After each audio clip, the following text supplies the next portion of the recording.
Yes, we're here. CO. CO here. We are Okay. Okay, it's all complete. I'm going to start. We are going to start the debate. Please don't forget to uh, time yourself and set who's speaking first before you start your speech. That's all. Welcome to the first round of this competition. I would like to call upon the Prime Minister to start the debate here.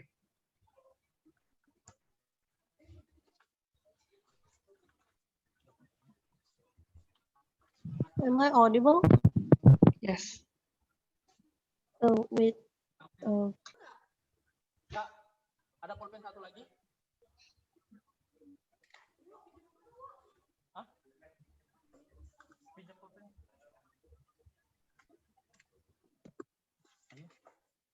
okay.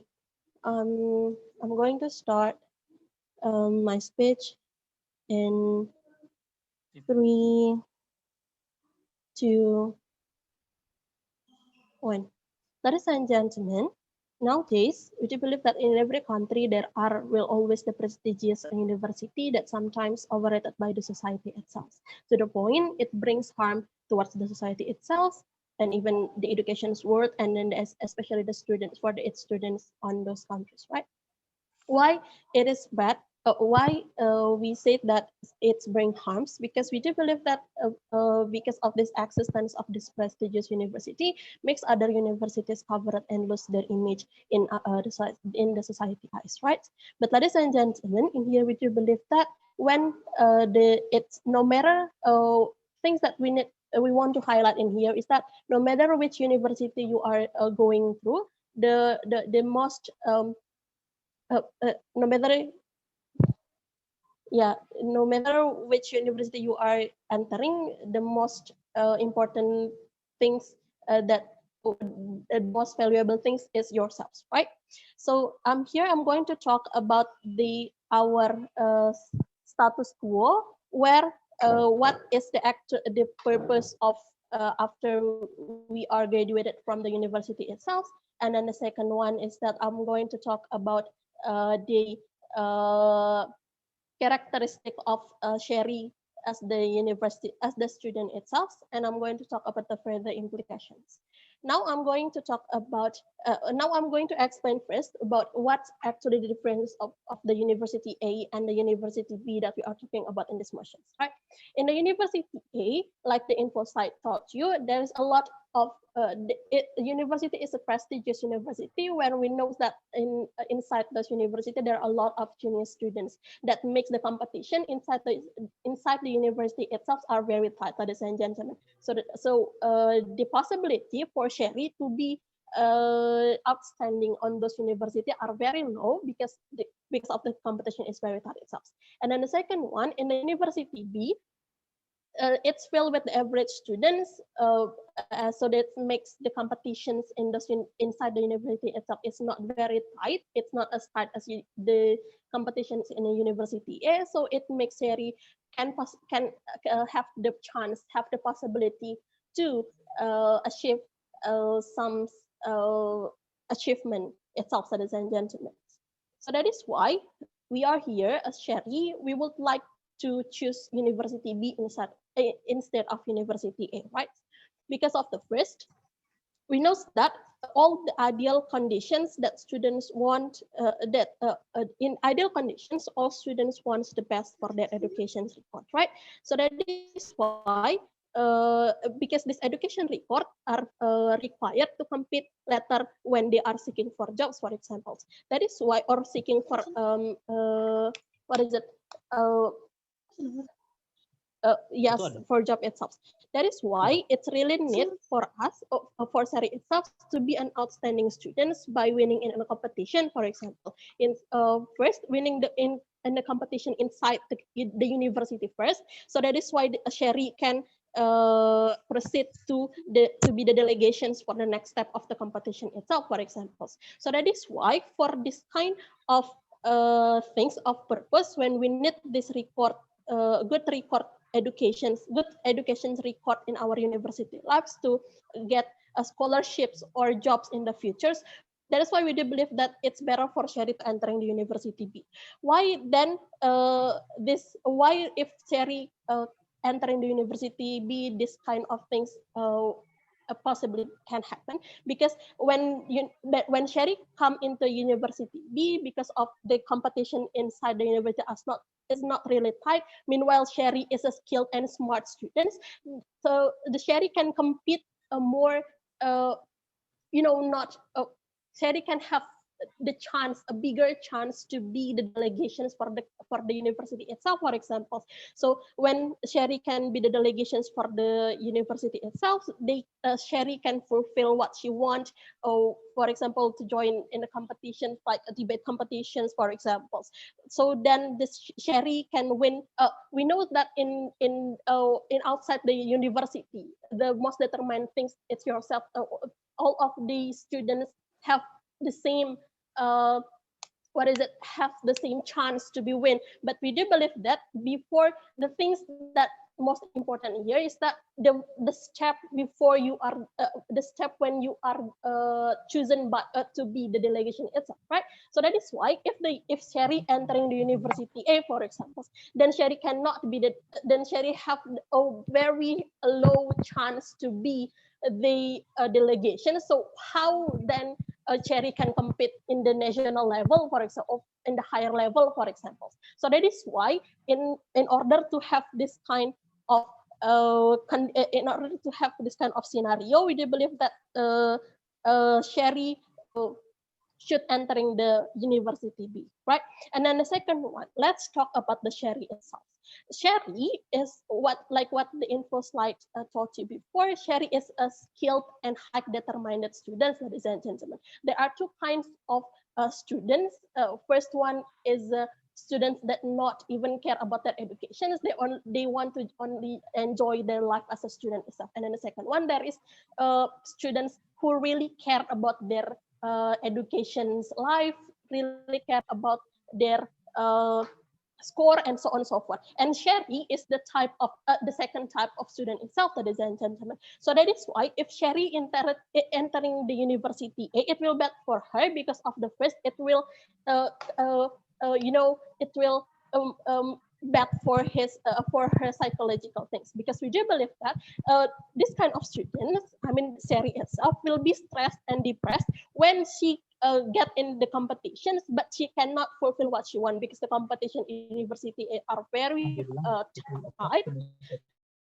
So that is why if Sherry failed to win on the competition inside the university itself, she will be she will stressed and depressed and then she will feel jealous by another students who win the competitions, and will think that she will feel failed, and those kind of things will also have the impact for her score, for her education, right? So that is why, for the sake of Sherry's future and Sherry's psychology, we proud to propose this motion. Thank you. Thank you, Prime Minister, for that speech. Now I would like to call the leader opposition to open the case of opening opposition. Here. Opening government generalize all students who study in competitive university, because we see a lot of smart people such as Mark Zuckerberg, etc. comes from the competitive university. They're not even stressed enough. Even people who come from the university tend to be lazy, tend to see the environment is easy, it's easier for them. Sorry, is CEO speaking?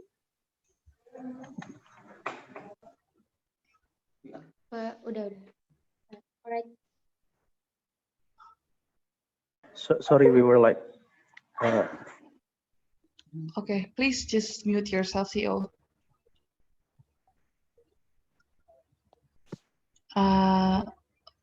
Leader opposition, you can start. Yeah, okay. Your name is? Oh, I'm sorry. First speaker will be me, Ayi Nur Fajria Putri. Second speaker, Yusuf Haryanto. Okay. Starting in 3, 2, 1.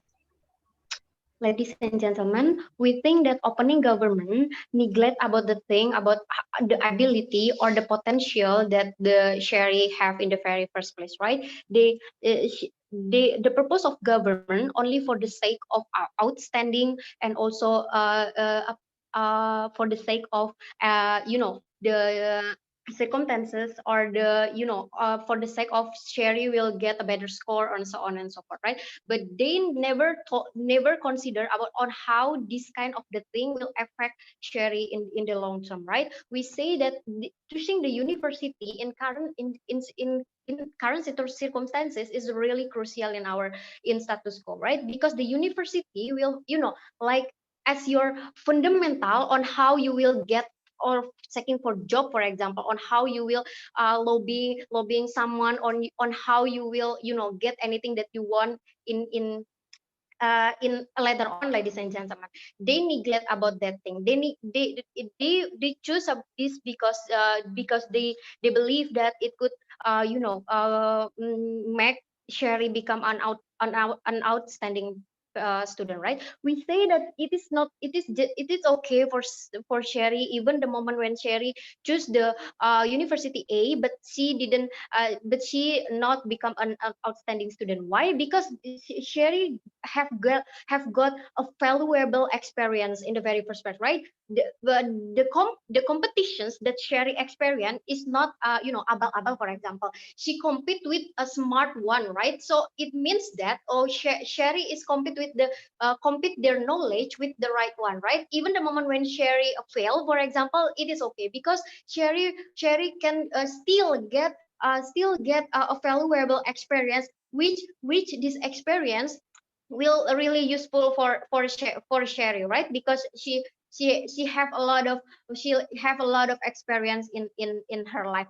Compare with if Sherry only being outstanding in average university, which is of course she will because there is no any competition in that, right? How can Sherry improve their knowledge, for example? Because Sherry will only compete with the same people with the average student, for example. It is not suitable for Sherry, right?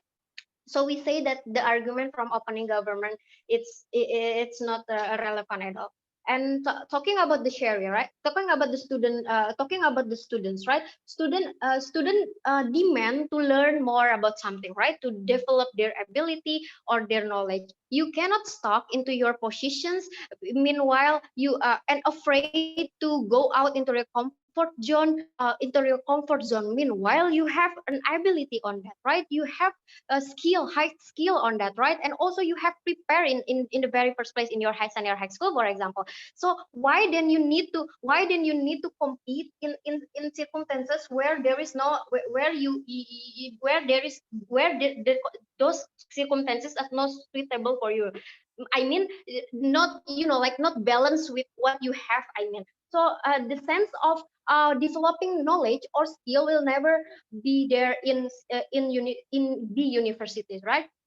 Because the demand of the student itself to upgrade their knowledge, right? So that's why we say that is really justify for Sherry to choose B university. And also consider about the skill and ability that Sherry have, right? Sherry have a good skill, smart enough to compete with their friends, right? But why we say smart enough? Because she prepare, she have that in the very first place, right? Senior high school, for example. They have bekal for that to compete with another persons, right? At least even if she cannot be an outstanding, but she still can compete with with a balance with a balance with her, right? She is capable to do that, right? And then as we know that the characteristic of unit A is well known, right? Is whether it is from the quality and also from the famous itself, right? The quality of unit A is really like a high it's really high, right? Which is it could subsidize what sharing it, right? What sharing it in the very first place, right? Because this university will provide you will provide you more, will treat you more because you're smart. As we know that the high university will have more attentions to the smart students, right? And also, no, and also we say that is will give contribute more to, if Sherry choose a university A, it will give contribute more to Sherry, right? Because Sherry will get the good feedback, the good feedback from what they have learned in that, right? In term of academic, see, in term of academic, the academic that the Sherry will get, like their academic, I mean the knowledge that the Sherry will get will more better compared to University B, right? Because in University A, the characteristic of the teacher, the lecturer, for example, is good enough, right, to provide and to handle the smart student, like Sherry, for example.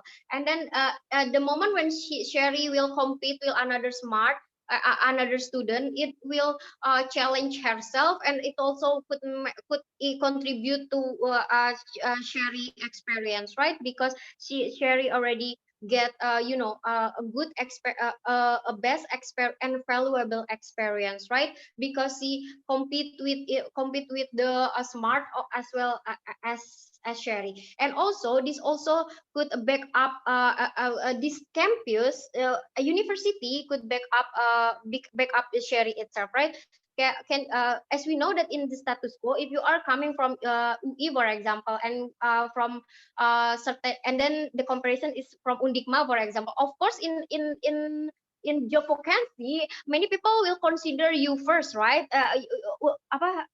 Universitas Indonesia first, right? So it is very important for Sherry to choose what will better for Sherry in the future, right? So that's why choosing Universitas A will give a good impact toward the Sherry itself. By those we posting.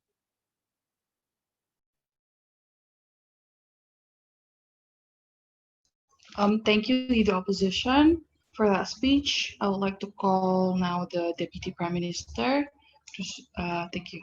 Here. Wait.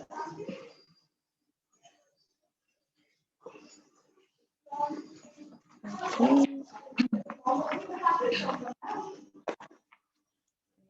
Change my paper a little bit. Ready,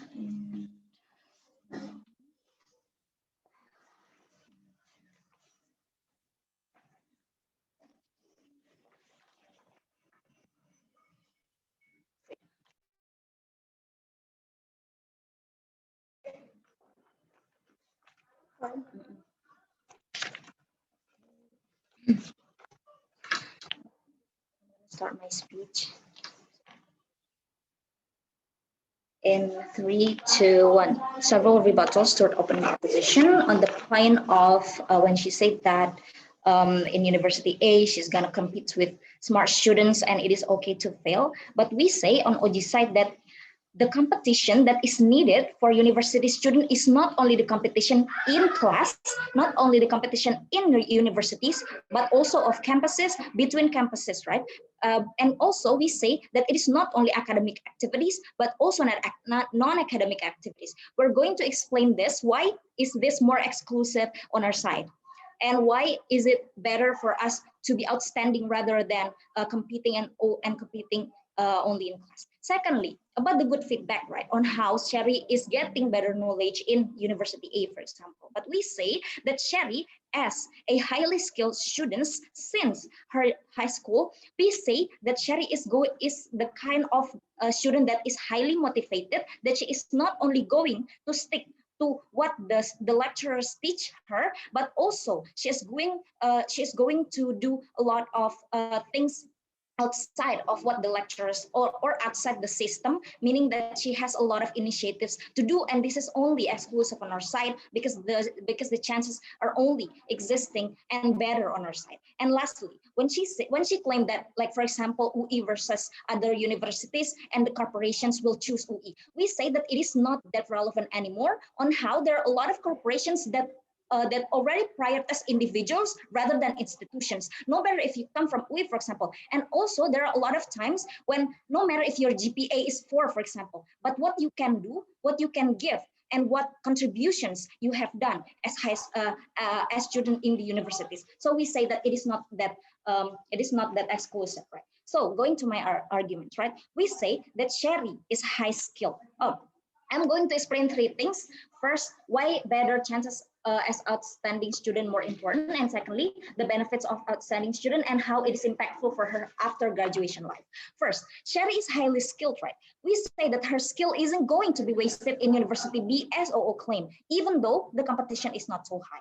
Why? Because we say that she is still able to perform her skill in the field she chooses. Due to her high skill potency, she is easily recruited and engaged to researches with lecturers, for example, and a lot of other chances. We said that this is very exclusive on her side because comparatively in Unif A, the chance is very small on how there are also a lot of competitive students compared to Sherry, right? Yet she still needs to study super hard. We said that this is problematic because first, life after graduation is not only about you competing in your academic life, and second, even to the extent when she wants to follow competitions outside academic, for example, as delegations from campuses and so on and so forth, she isn't able to do the class, which is very important for her. So why better chances is important, right? We say that the aim of university student is first on academic excellence. We say that this is not enough, but right? But she couldn't get to the extent of participating in researches with lecturers, become co-assistants, and so on and so forth. For example, in University A, on how the chance is very small compared to University B. This is very important, right? Because she need to get good connections. Due to the exposure from the lecturers, for example, when she become outstanding and being recognized by the lecturers, right? But we say that this is not enough. But secondly, non-academic aim, like competitions, like debating, for example, we say that there are less chances for Sherry, especially when she wants to balance both academic and non-academic, for example, because we say that a lot of people from prestigious universities can very hard to be able to maintain and balance these two things as educators. We said that it is likely to happen for them because they are exhausted by trying to compete. Not only less than 10 people, for example, who can succeed that can balance both things. Secondly, the benefit of a studying student. She gets many exposures as what I have mentioned before, right? From the university. It is likely to happen, this exposures is likely to happen compared to Unit A because these exposures will be used because later these exposures will be used to expand on classes education. Because we said the characteristic of university students also need to learn the real world competitions that not only exist in class, but also outside class. And we say that in University A, this is very limited because your competition is high when you are trying to have excellence in academic, for example, because you want to be comparatively than others, you want to be the best, which means that you're going to be the best out of the best, for example. Thus, you are going to be super exhausted and you are going to neglect and and to let go of certain things that you also want to aim, but you're not able to, right? Because we say that the characteristic of university student is also going to work right after the university, right? We say that to the extent of stress level also, which is very important, that is being manifested by the student. We say that we have less stressed students compared to University A because after graduation, exposure is very important. How does this work? Because we say that many corporations do not only look at your GPA, at what I have mentioned before, right? But how impactful you're as a student. In-class student, less knowledge about real world. Internship is even better on our side because she is likely to be the delegation from her university, for example, to do internship in corporations that she aims.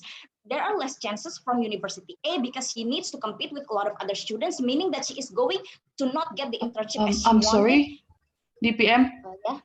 Yeah. DPM. Yeah. Hello, am I audible? Judge Jessica,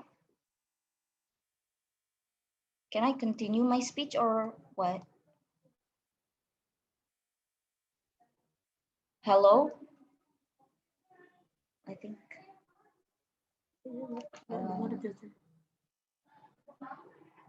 Hello? Can I go on?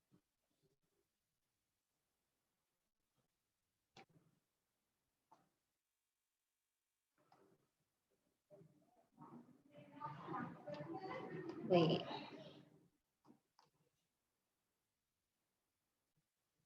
I think Judge Jessica is just left the room and we're going to wait for her.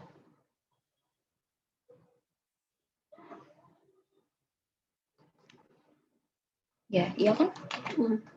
Okay.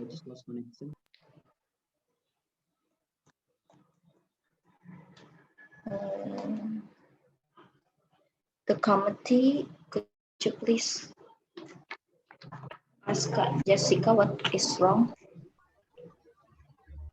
Hi, I'm back. Okay. So wait. I stopped my time at 5:50. Oh my God. Okay. You were talking about exposure is very important after graduation. Okay. You can start from there. Okay. So I have 1 minute, right? Yeah. Because my timer is at 6. 8. Okay. I'm gonna continue my timer. Okay. So I'm gonna continue my speech in 3, 2, 1. Madam Chair, we say that after graduation life, exposure is very important on how I have mentioned that it's better that Shirley will get better through the University A. How does this work? Because we say that nowadays many corporations do not only look at your GPA or which university you come from, as what I have mentioned in my rebuttal, but how impactful your acts as student, how many fields or not, or how good your balance is, and how good your management is toward the field or the job that you are seeking. For example, not only because you are smart, then you are going to be good in your job. That is how the employees are looking at you. We say that in-class student have less knowledge about real world life because we say that even internship is better on our side in University B because she is likely to be the delegation from her university because there are less competition, for example, to do internship in the corporations that she aims to do the internship, for example, especially when she is high skilled, the chance is there for her, right? We say that the chance from University A is very, very less because you need to compete to other students, resulting that when you fail, you're not going to get the chance or to get the internship in the corporations that you want, and so on and so forth. Thus, we believe that she needs this kind of exposures, and it is very, very good for her that even to the extent to the university, because we say that when she is able, for example, to extend the university exposure because she is a good student, oh yeah, I'm going to take the student and I'm going to have the student to become employee and so on and so forth, for example. It is also good for the reputation of the universities, which means that the universities will also give her the support, more support and more more time after for her after graduation life. Thus, we're very proud to propose. Thank you. Thank you so much, DPM, for that speech. I would like to call the Deputy Leader Opposition here. Hello, am I audible? Yes, you're audible. I'm gonna start my speech in 3, 2, 1. Madam Chair, First of all, I would like to say that OG tends to be contradict. Why? Because OG said in the very first place that they would like to pursue, to choose B University as Sherry, it because of they would like to pursue a good score and also to get a good to be an outstanding to be an outstanding students itself, ladies and gentlemen. But at the end, the second speaker told us that in real world, in job vacancy, the company will not see your GPA, but it will see the individual's experience itself, ladies and gentlemen. We say when you would like to pursue the individual experience, better for you to choose a university which is having high competitions and also will provide you a good circumstances in giving a good competitors itself, ladies and gentlemen. It will make sure the individuality, the quality of individuality in University A itself. Second of all, the government side of the house also worried that Sherry could not become an outstanding student in a university because of high competitive itself. First of all, I would like to say no, because of Sherry already characterized that Sherry is high skilled students and also highly determined in from since she is in since we are in the as the students in senior high school. It means that we know well about their circumstances to in the competition itself. We know well how to compete with each other. We know how to prepare when we compete with a good people, ladies and gentlemen. So we will not lose that competition anymore if we go to the A university itself. Second of all, even if Sherry will lose in that competition, it's still fine because of Sherry will know how to come back and also Sherry will have an experience when they compete with a good people and also high people itself in a university. Second of all, third of all, Sherry is also the government side of the house also stated that why real world competitions is only will got by Sherry if they choose B university itself. We say no because of real competitions in outside campus, for example, in outside class, for example, also will be got by Sherry itself, even they go to a university because of Sherry will already determined that Sherry also are good people in since they are senior high school, so they also can maintain themselves to be still outstanding and also get the knowledge about real world competition itself. The last but not least, the opening government also stated that exposure is really important for Sherry in order to get the job in the future and also to get to be the best in the real world in the future, ladies and gentlemen. We say that exposure in average university is not really matter and also it will not really give contribution to you as Sherry rather than exposure in a great university itself. We say that Sherry will still be able to get exposure in a university since the characteristic of Sherry that I would like to tell you in my substantive argument. Ladies and gentlemen, let me go to the characteristic of Sherry. First, Sherry is high skilled students, meaning that Sherry also inherently, Sherry has a good intelligence from their parents and also from their generation, for example, from their DNA, for example. And also Sherry also has a good character, mentality, and also character when they face the competitions. It means that Sherry will ready for the competitions, ladies and gentlemen. Third of all, she is a student with highly determined. She is senior high school, so surely she will prepare well prepared to compete in order to get the positions, in order to pass the selections. Moreover, to be an outstanding student. So the possibility of Sherry also to be an outstanding student in a university will be higher than what can be expected by the opening government.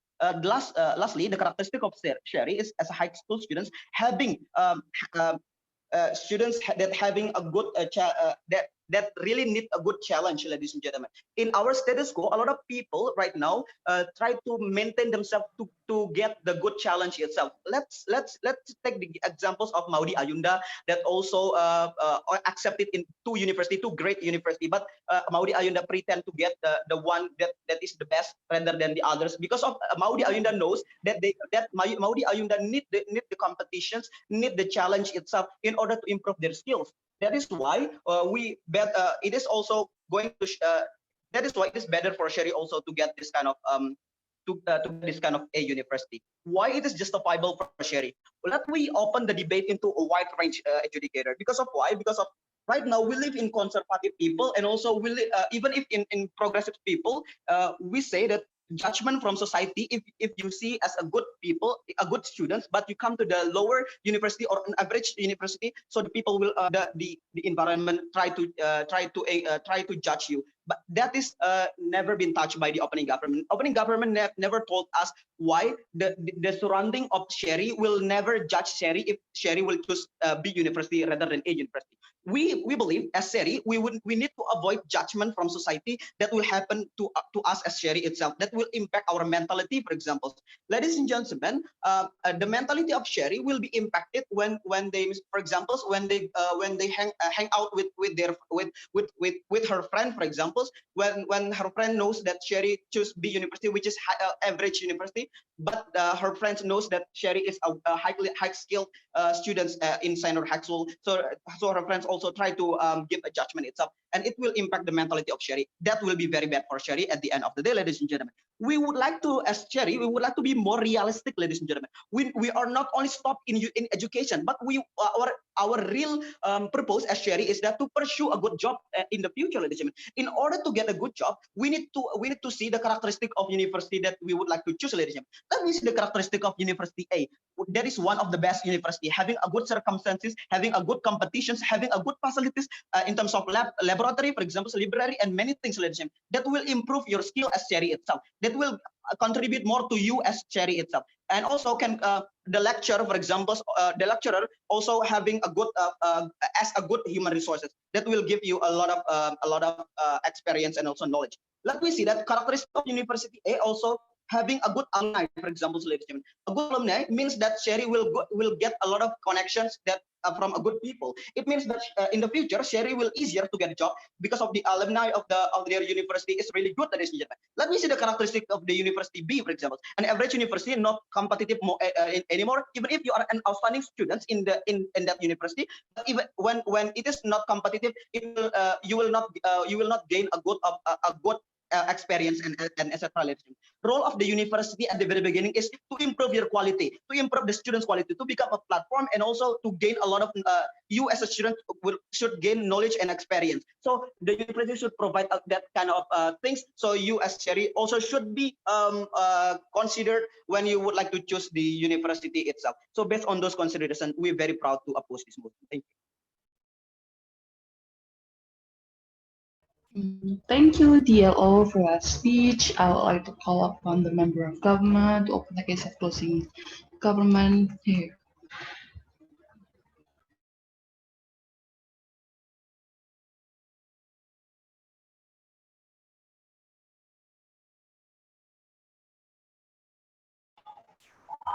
Morning, am I audible? Yes, you are. Can you speak one more time, though? There's like a weird background in your voice. Hi, am I audible? I'm sorry, there's something behind me.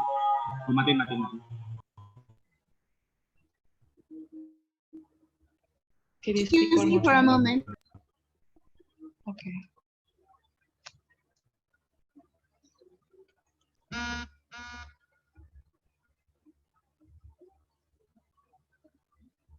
Okay, excuse me, am I audible now? Yeah, Oh, okay, you are. thank you. Better. Okay, so good morning, everyone. My name is Kirana, and I'm standing here as the first speaker of the closing government. My second speaker, Bagus, will yeah, okay, so now before I'm going to my speech, I have rebuttals from the opposition side of the house.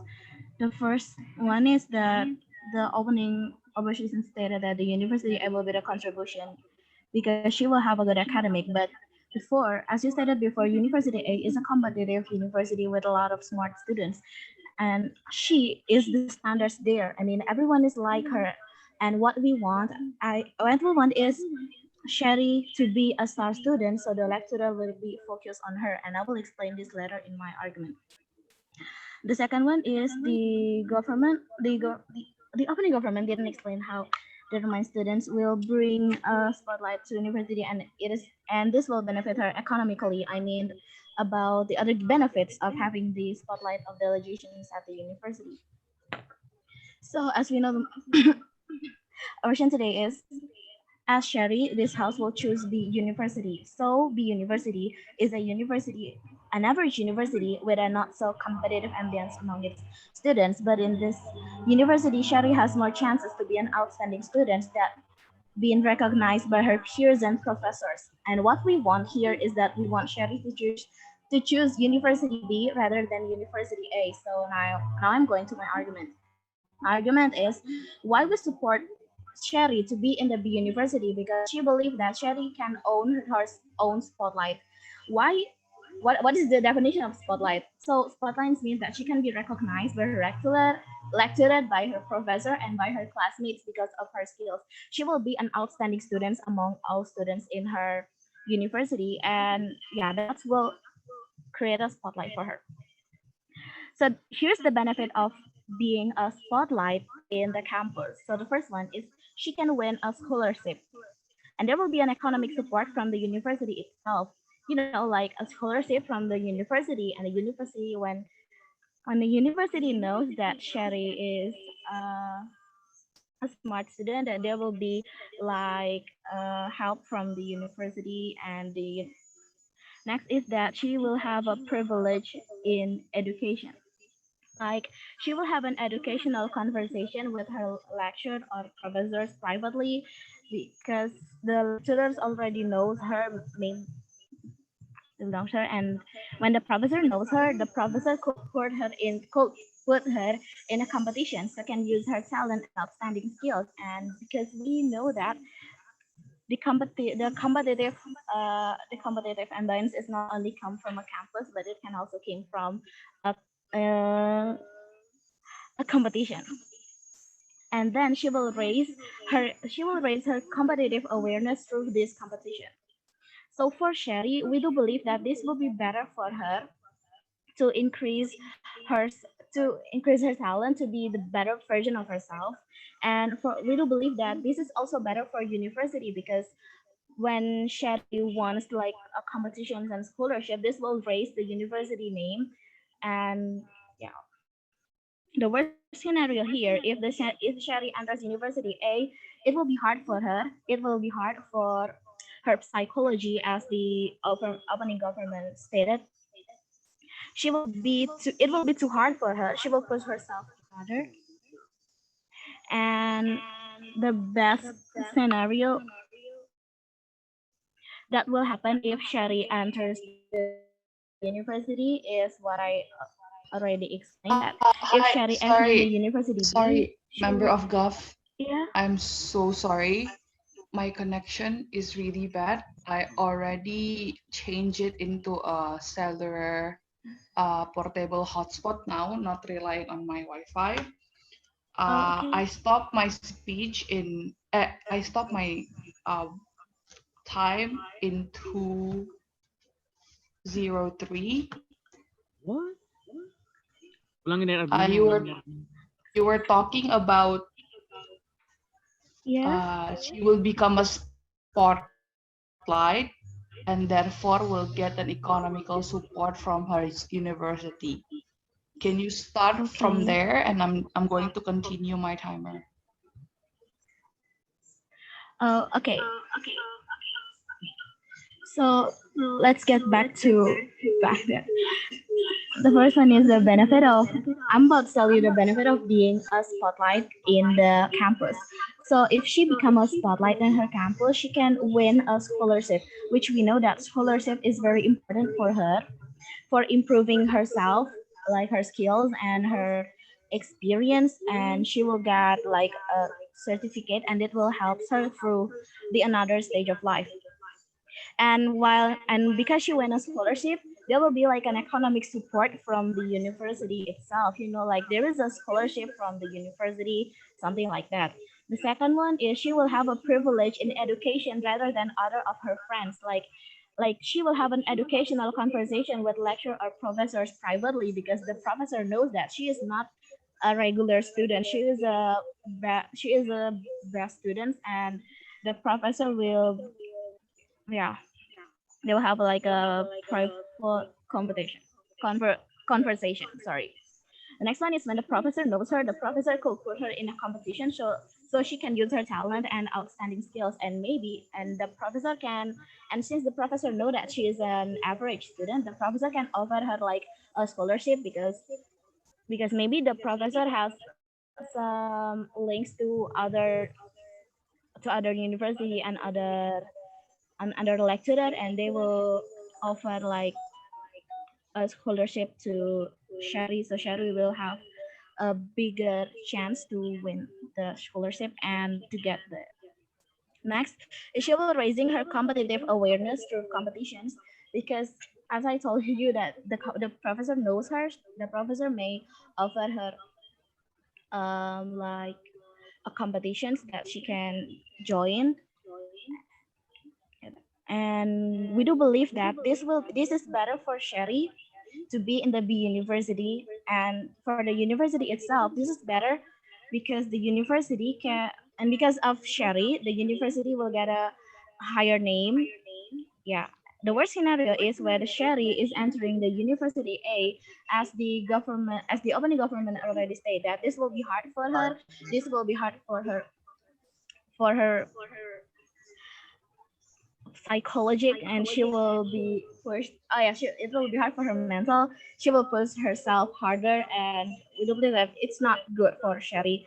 And the best scenario is, as I already mentioned, is that if Sherry enters University B, she will improve herself. She will be a better version of herself, and by she winning a lot of competitions and a scholarship, she will get a certificate, and this will help her get a better life when, yeah, in the next stage of life. So we back to suppose this motion. Thank you. Thank you, member of government, for that speech. Now I would like to call the member opposition to open the case of closing opposition here. Hello, do I sound clear? Yes. I will start my speech. I will start my speech in 3, 2, 1. Ladies and gentlemen, we believe a Sherry who has, who has a very high skill, or even, being determined in the senior high school. We think that we are wise enough to see the prospect of each university who can endorse us, who can endorse us to be, to be competing in a working field, or even can, which university who can systematically form us to be like integrated, or even to be intellectual student, right? So that's why we think that as Seri, we want to choose the A university, because the A university often more felt to be more, to be more high full, high skillful student, rather than in the B university, who just, who just give like a lack of competitive, that cannot systematically create you to be competitive people who can, who can compete in the work,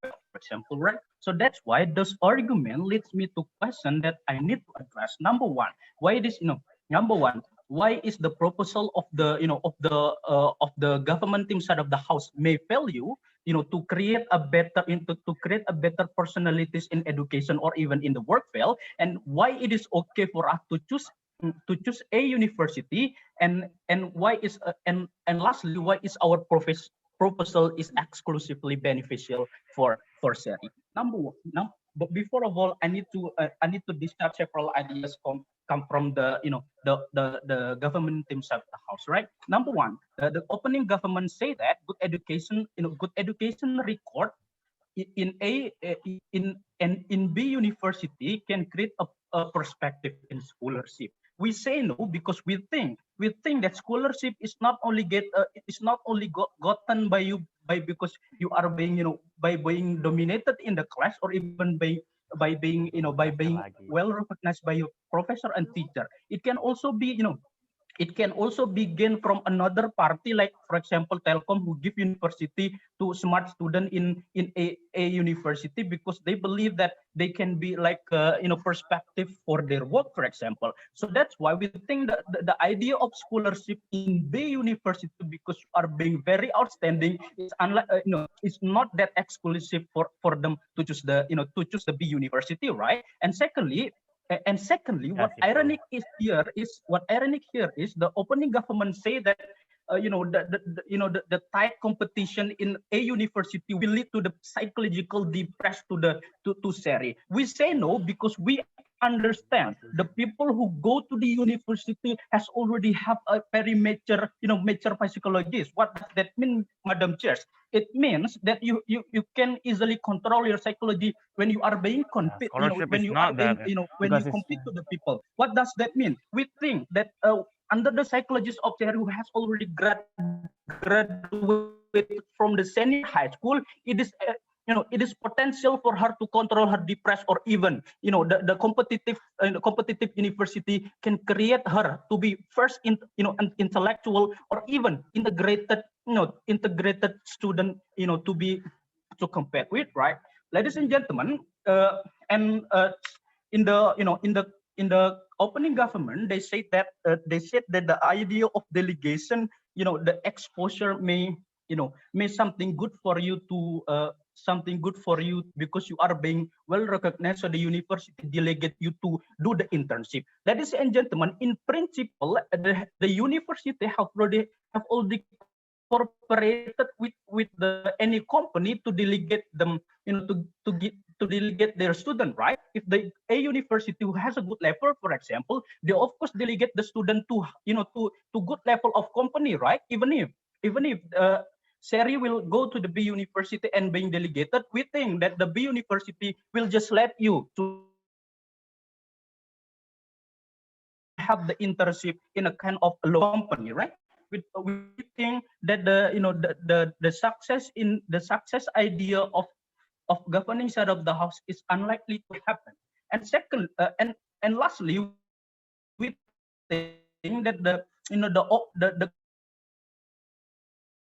the point of the opening government. Ladies and gentlemen, why it is okay for us to choose to choose a university? Number one, I'm going to talk about the intelligence effect, and secondly, I'm going to talk about the intelligence or affective, cognitive, and secondly, I'm going to talk about the cognitive and even integrated when you are being in the a university. Number one, a competitive environment will excite you to be more active and working hard, ladies and gentlemen. In two reasons. Number one, competitive feeling will lead you to improvement of cognitive. Ladies and gentlemen, we believe that when you have a very tight competition, it will lead you to be more disciplined and tend to be compete with the people. And we think that this kind of competition in the education field is very good to create your intelligence. What does that mean? It will lead to a content to be very individual,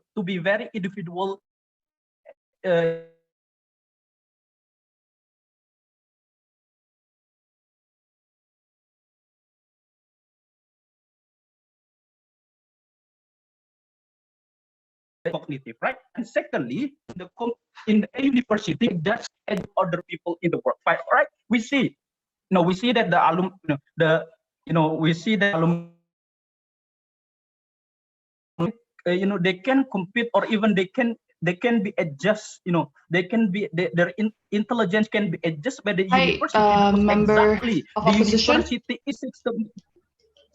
Member Yeah. opposition, I think that your connection wasn't stable. I stopped my Can you stop timer. the time, please? I stopped my timer in 6 minutes 02. You were talking about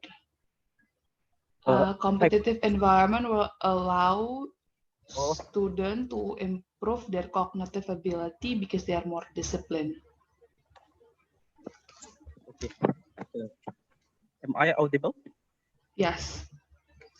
Ladies and gentlemen, why it is okay for us to choose the A university? Because we think the competitive environment will exactly excite you to be more active and to be to working hard to compete, right?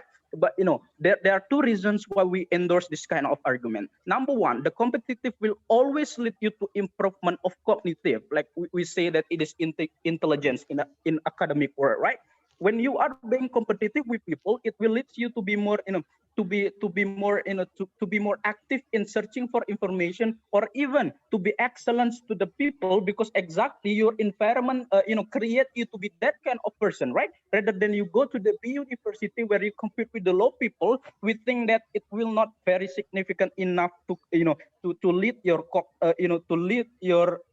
to lead your cognitive, right? Because we think that the good university will also will also provide good quality of human resources, right? And secondly, we think that the high quality we think that the A university will provide like a high quality standard that can adjust her to compete with other people in the working field. We see the example of we see the example of people of people who have already been graduated from the like a class university. They will have they will be so much facilitated to compete, because exactly the university has already provided them a very good a very good high quality standard that will adjust them to be more intelligent people, right? And most importantly, the competitive will lead you to a kind of integrated people. What does that mean? You will be more disciplined, you will be understand who will you be compete with, and you will prepare to compete with the people, right? Ladies, Madam Chairs, we think that the idea of success will likely happen to our proposal, because we believe that she will easily success, right? We see that the current status quo happen today, that the company will see your qualification from your university, for example, because we think that the company will always look Member, for you can someone. stop your speech now.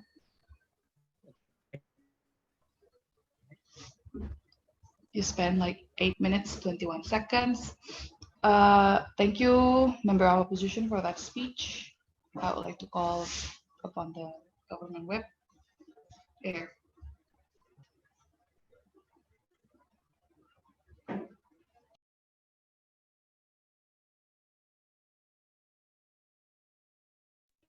All right. Whew. Tunggu, tunggu. Give me a moment to breathe.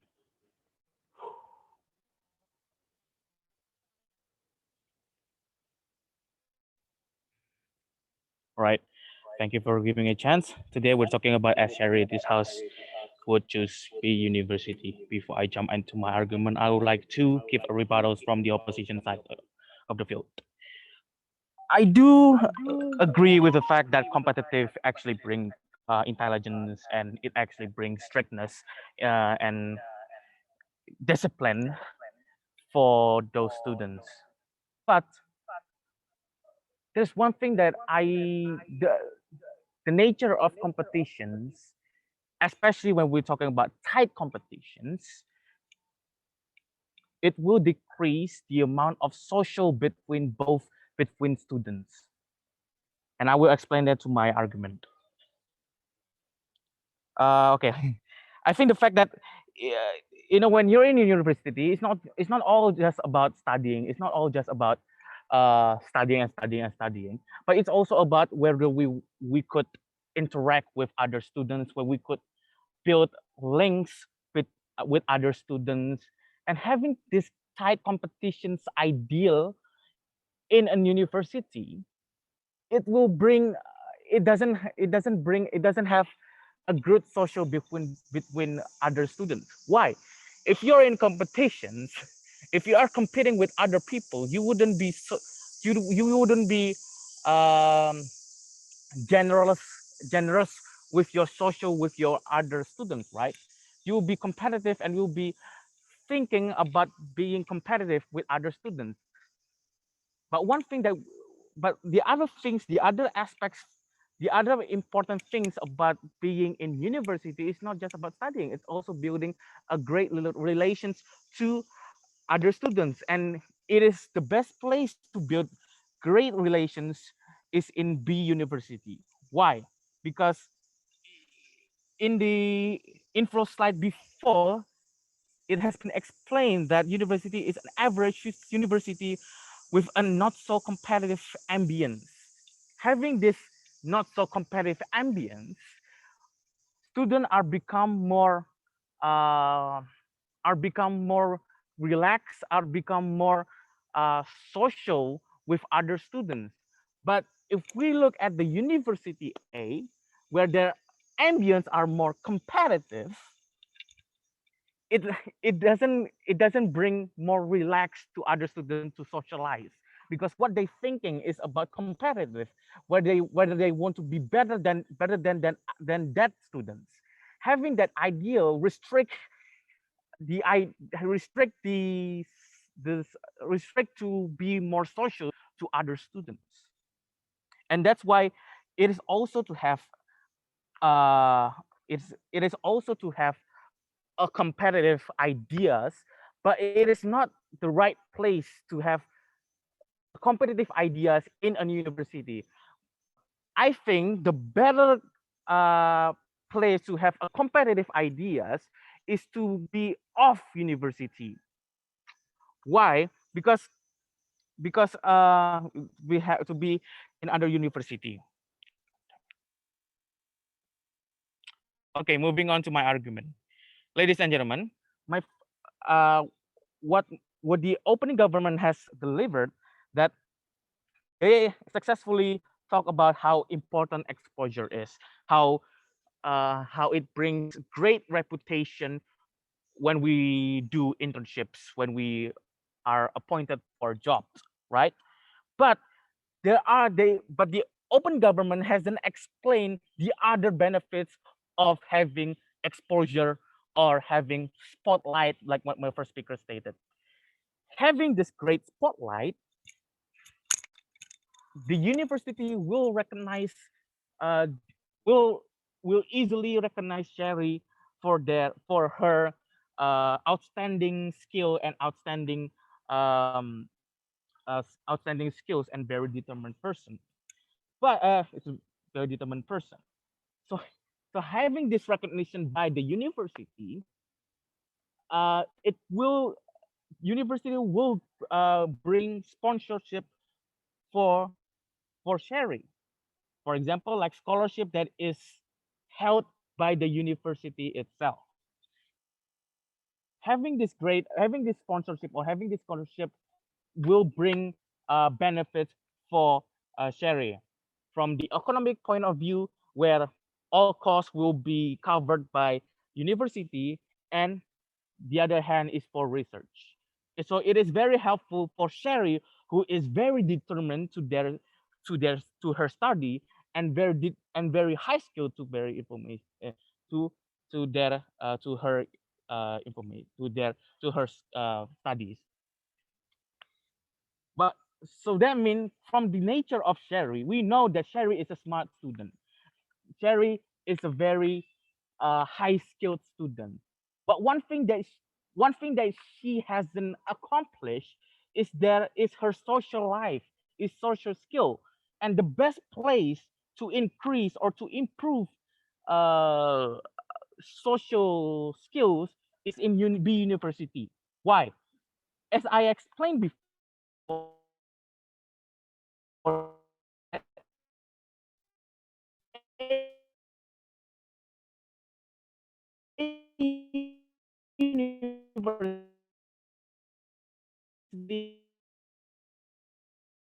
is a very, and it will decrease the amount of socials with other students.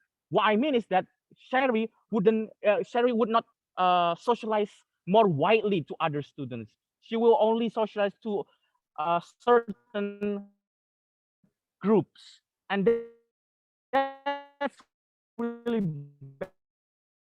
bad for is B university, where are less competitive idea, where Sherry could improve her social skills too, because having a low competitive idea will help her social life. But that doesn't mean she will be stupid.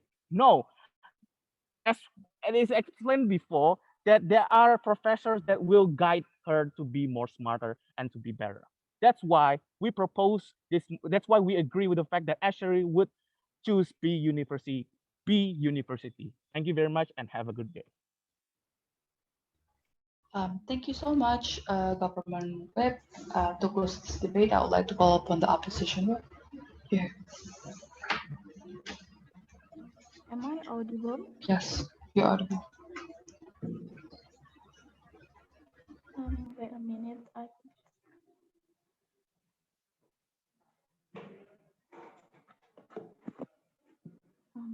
I will start my speech in 3, 2, 1. Madam Speaker, it's so funny how OG and CG are glorifying the bad in on how competition is real bad for your for your social, ladies and gentlemen, they forgot about the fact if you are being the only one who's smart in this class and most of the students are not smart as you, they will get jealous of you, even they will bully you because of you asking a lot of questions to the lecture and etc. How can you say that how can you say that Sherry will get a better environment compared to competitive university, which in competitive university people tend to be more open-minded because they are smart enough, because they have a lot of experience, because they read a lot of things, because they listen to a lot of things compared to the environment in the university, which a lot of students are not really ambitious or obsessed with the learning system or reading system, ladies and gentlemen. Ladies and gentlemen, it's also funny on how opening government talk about on how reputation will on how university B will get the reputation because of this Sherry is smart enough to be delegation in debate competition and etc. Ladies and gentlemen, we see in NUDC and etc. most of the university who are win this kind of competition is the UGM and etc. How who get good reputation is the competitive one because of what? Because of the student who going to the debate is the one who are competitive in who are competitive enough, who are smart enough, ladies and gentlemen. How can you say it will give the good reputation towards the B university? Let's talk about on how they say that as Seri couldn't balance extracurricular and internal academic. How can you say this? The fact that we see Kak Hanum or Kak Jessica, for example, they could balance it in debate, the external such as debate extracurricular and academic. How can you say that they couldn't balance it?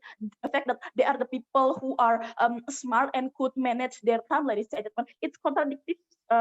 It's also contradictory when they say that people in competitive university couldn't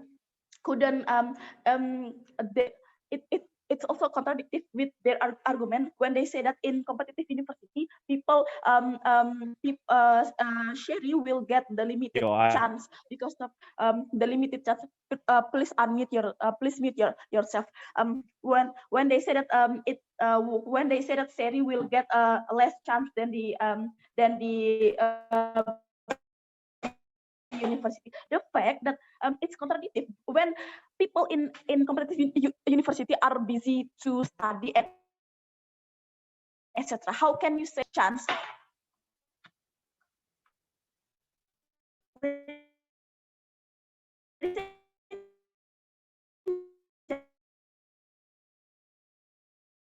Gentlemen, we then be an expert in your major. Why recognition? We think that recognition it's only lead you to the people who glorifying you are smart enough rather than people who support you by compete you, which this kind of people are really good for your psychology and future, because of what? People who compete you is the one who people challenge your ability compared to the people who recognize you or spotlight you or give you exposure and etc. They wouldn't challenge you because of what? Because they know that you are smart enough.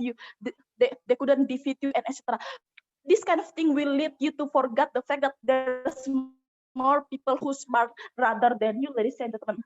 Ladies and gentlemen, let's talk about on how we believe it will make people less progressive and etc. when you are going to the university. First of all,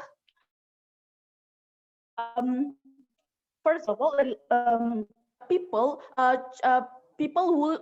people will change their habit when they like B university is not a good environment for this kind of people because they're not switch enough to this environment, which people are more like relaxed and do not really study so hard.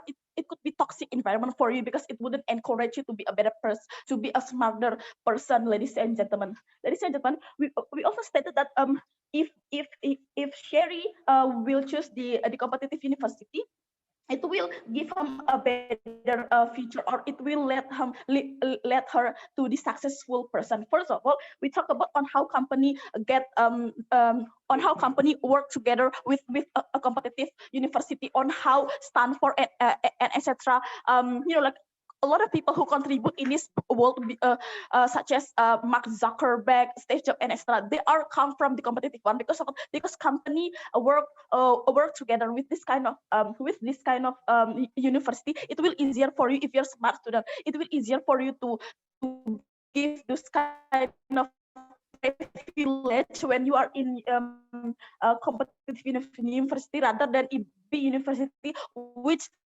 are not trusted enough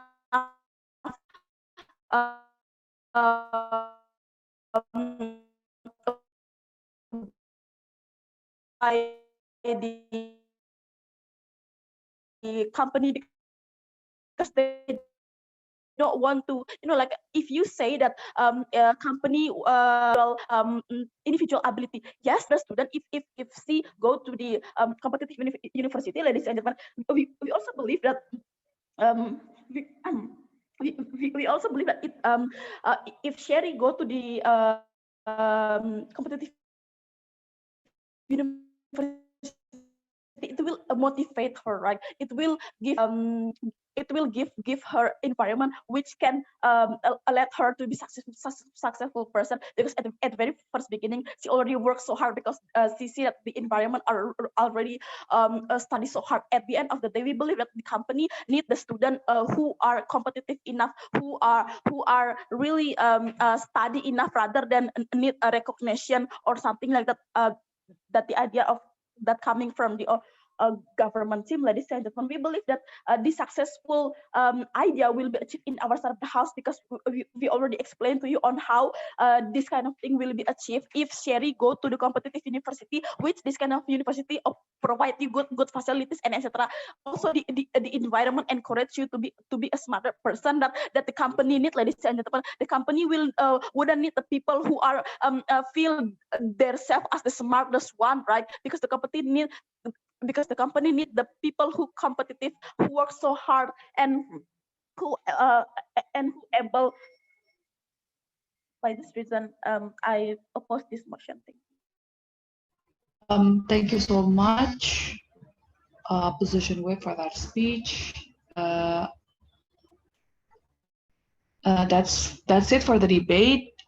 Give me like several minutes to decide, and I will come back to this room as soon as possible. Thank you.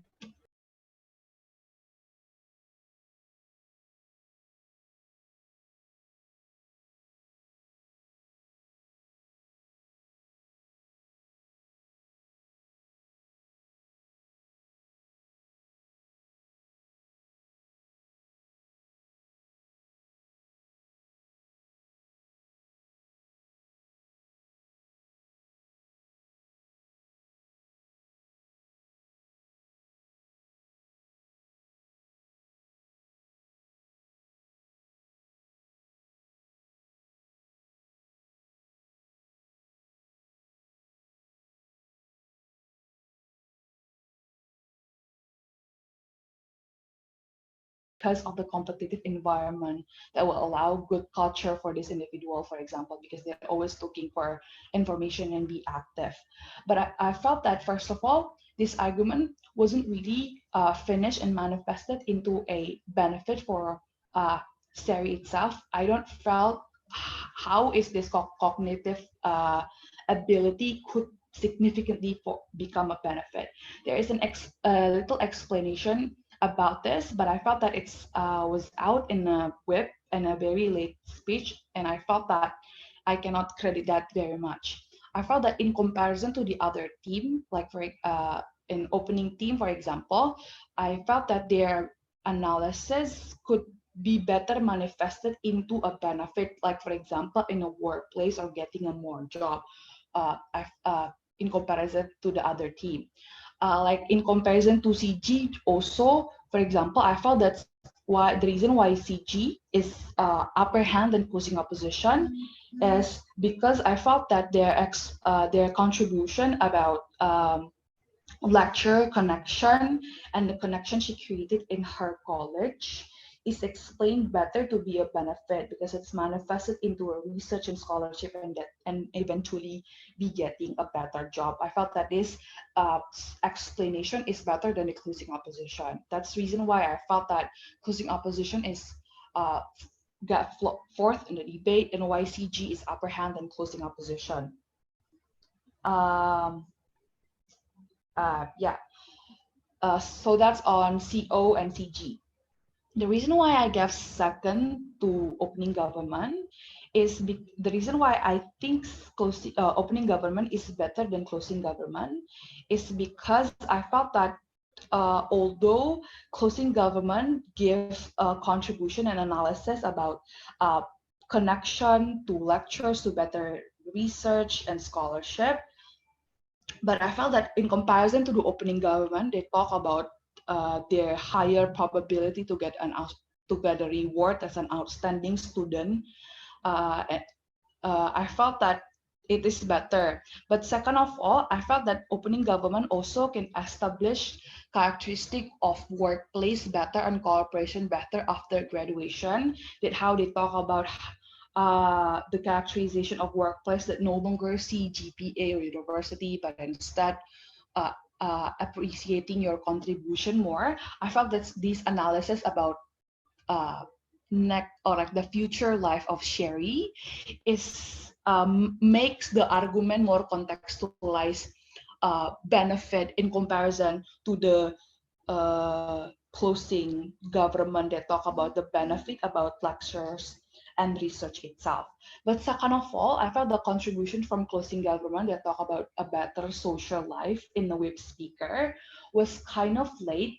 But second of all, also wasn't really framed or explained to be an important benefit in the debate that somehow overshadow with other contribution from CG with itself. So I don't see the exclusive contribution from CG because they talk about quite many things, but wasn't really complete or rigid in comparative to the opening government.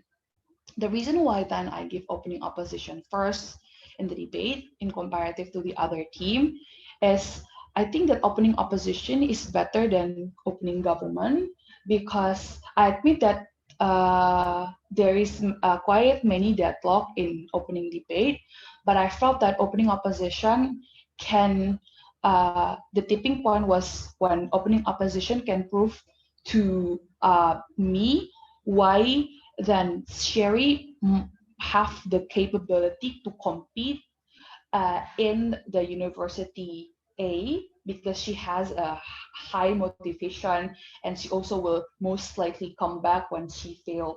I felt that these characterizations of Sherry give me a reason why Sherry could also be a good student and getting many benefit that are offered by the government team also. But second of all, I felt that the benefit of a workplace that I explained in opening opposition, like alumni connection in a workplace, alumni and alumni connection in the workplace, also academic that are much more better to land a better job, for example, wasn't really responded by the government bench. So that's why I give more credit to opening opposition. That's my adjudication. If you have any other question regarding this, you can approach me after this. Thank you so much and good luck everyone for the next round. Thank you. Thank you, Yeah. Thank you, ma'am. Kak, where can we approach you? Can we approach you through WhatsApp or? Iya, WhatsApp aja nih kayaknya. Okay. Can you send your number? Oke, cari di ini aja di. I'm gonna say hi in group ya. All right. Okay. Thank you, Kak. Yeah. Thank you, Kak.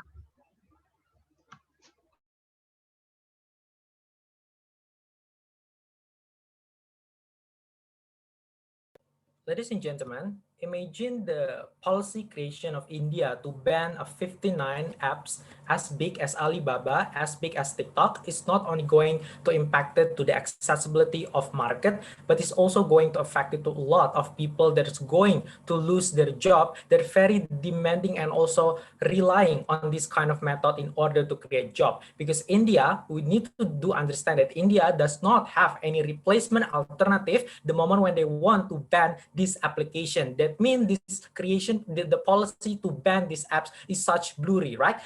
Just only by the conspiracy that China wanted to take the data, we think it's going to be it can be solved by opening government analysis, because we do understand that India has its own unique characteristic of sovereignty in treating technology, application, and data security. But there is the biggest reason why India create this policy is that because in opening government, we will revoke our policy. Means there will be no ban. We allow the existence of application like TikTok, PUBG, Alibaba, and etc. Right? But second, notice we do applicate terms for those applications to following our regulation to prevent the leak of data from China company if that is the real concern of India. Because in the status quo, there is no any approachment to undergo that negotiation contract. But lastly, there will be also strict regulation to monitor and dealing of the contracts. Right?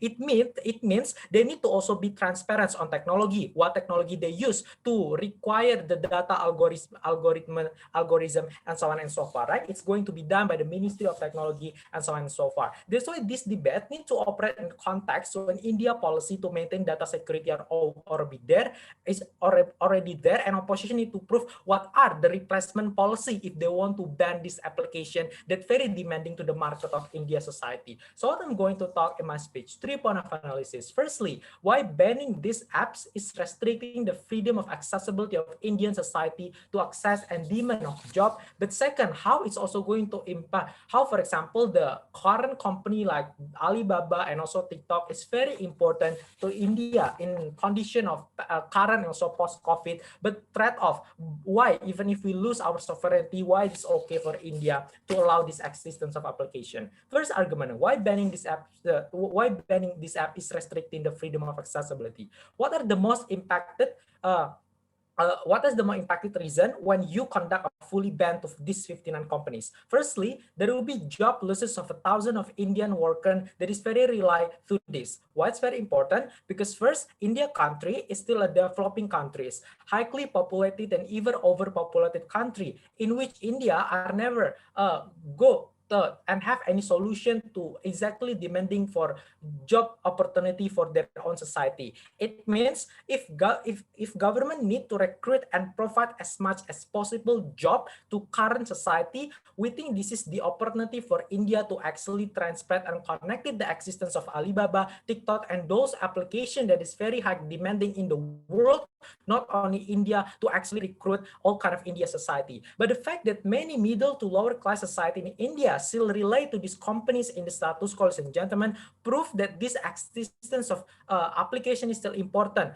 to follow the demand of job market that Indian society demanding to Indian government, that Indian government never have any solution to begin with. But second, consider that the existence of TikTok, PUBG, and this application is very popular in the status quo, means there is going to be more demand to job, maybe as tech servant, for example, or even low-class job on the particular company. That is also very important to protect the existence of the job method and also job recruitment, not even to middle-class society in India, but also lower people in India that still rely to this kind of particular job. But why this is very important? Because firstly, company like Alibaba has a big potential to support India economy, supply and job demand, and also technological advantage, because they have a big capital that India government doesn't have it in the status quo, right? It's important when India don't have any replacement alternative when they shut down this company,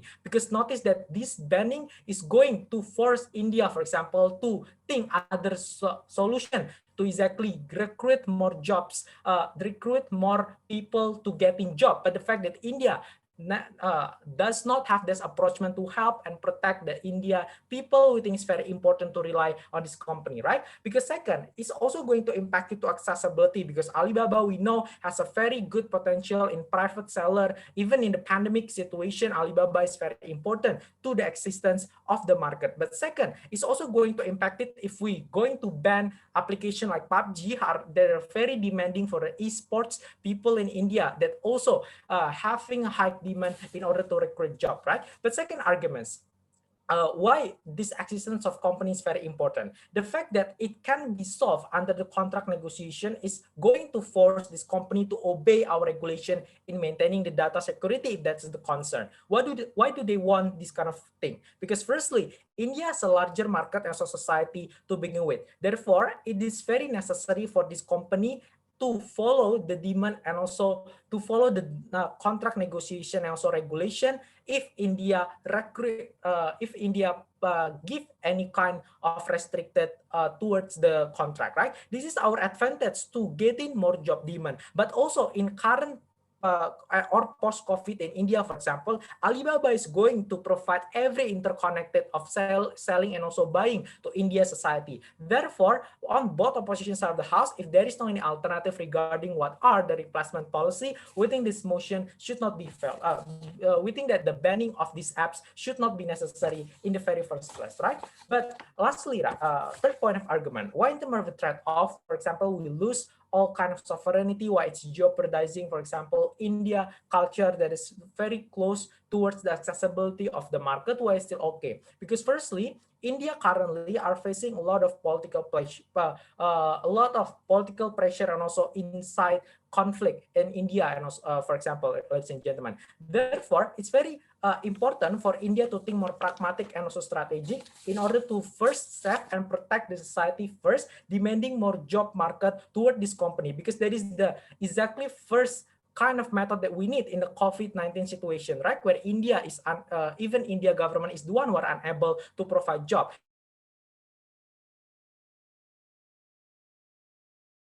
Go under that attempt and still allow the banning of this, revoke the banning of this 59 application in order to ensure that protection of job and also the life of people that relies on this kind of company is still there. Very proud to open the case of government. All right, moving on, let's call upon the leader of the opposition.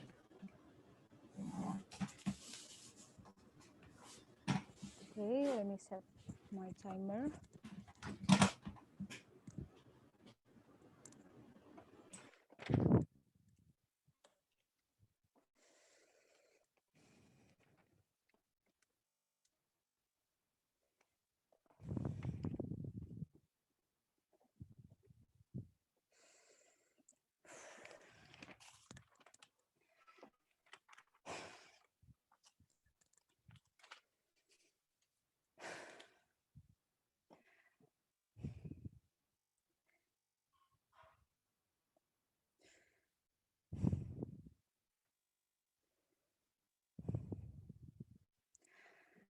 I will start my speech in 3, 2, 1.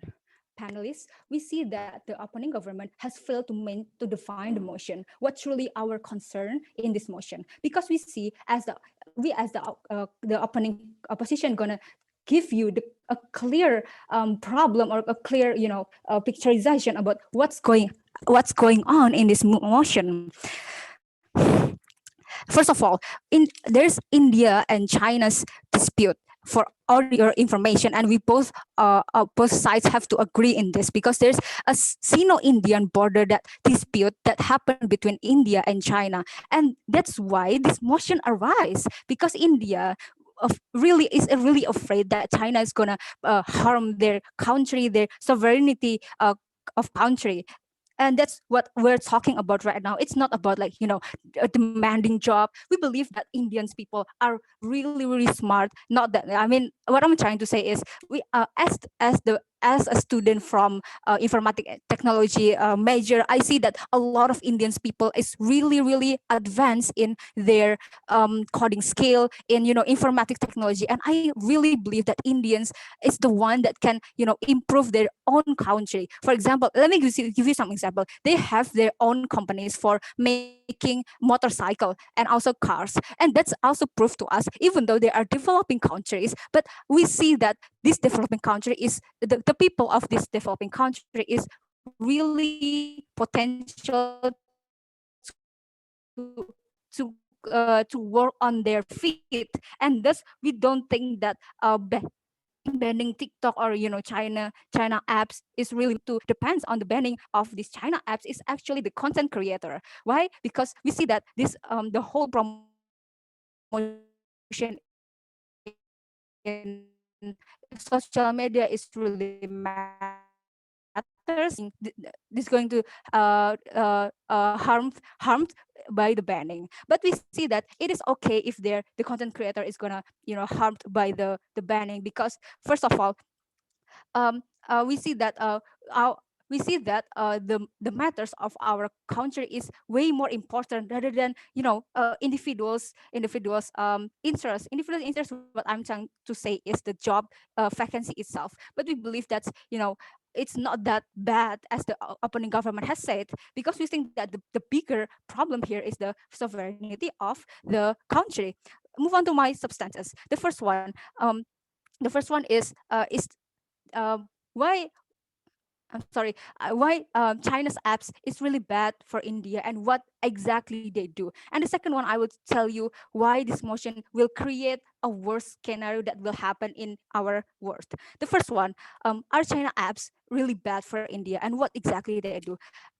Ladies and gentlemen, technology collects data. It's not about, it's not like what you think, like there's a chip or some like some sort of feature that controls your whole your whole storage or control your phone. It's not like that. They collects the data, because apps China's app make controls your phone, so on and so forth, because they actually still oblige their like terms and privacy for the users. But we see what we see here is technology collects data, and as the technology people myself, I see that this data collection is actually going to be analyzed into informations that's going to be valuable to the to certain groups. For example, in this case, is actually the information that has collected by China in these apps is going to be valuable to China, because they can actually make some sort of attack to India's itself. Why I'm talking about this? Because for example, the data that China apps collects is like your location, and this location can detect personal data into an information. What actually matters here is not like like a little data here, but it's about the information. There is data analyst, ladies and gentlemen, who's going to analyze this data into information, and that's why we think that information is what matters to China regarding to the India China dispute. And move on to my second argument, why this motion will create worst case scenario in our world. Because as I said before, technology collects data, and once India lower their guard down, that's the moment their enemy gonna strike. No, it's not gonna harm like personally on their citizens. It's not like they're gonna harm their phone, or like it's not that personal, because it's going to harm collectively. It's going to strike the government, and it is government's duty to protect their country's sovereignty. So it's not about the personal citizens, because citizen itself is not the main target of this China interests. What they're going to target is actually the government, their information about the government, about the country. And that's why we think that this motion, once they lift up the ban, we see that this sovereignty of the country or India country is going to be at risk, and we don't want India to be that, at on the edge of their, what I'm trying to say, we don't want the India to be lower their guard down, because it's gonna be really harmful to the government. So because of those, China application is gonna harm the sovereignty of the country. And also I want to point out, the opponent government has said that there is no alternative regarding to banning TikTok, and I say there is, because there's an Indian company called Proposo, and it's already an like local TikTok for the alternative for the Indian people. And also opponent government has said about the they're gonna make China apps obey the Indian government instruction. And I say, if China gonna enter the Indian market again, we see that the algorithm has to change universally in all countries. It's not just for Indian, and it's gonna, unfair for the company of TikTok, let's say. And that's why we 100% what is it oppose the motion. Thank you. Thank you, Leader of Opposition. Now we're going to continue with the next speaker, the Deputy Prime Minister. Hello, people. Yes, you are. Turn off my timer. Wait a second.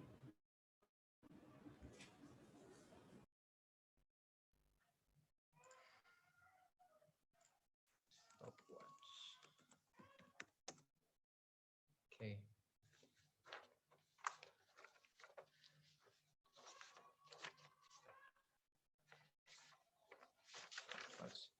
I'm going to start my speech in 5, 4, 3, 2, 1. It's very convenient for opening opposition to say it's only a matter about sovereignty.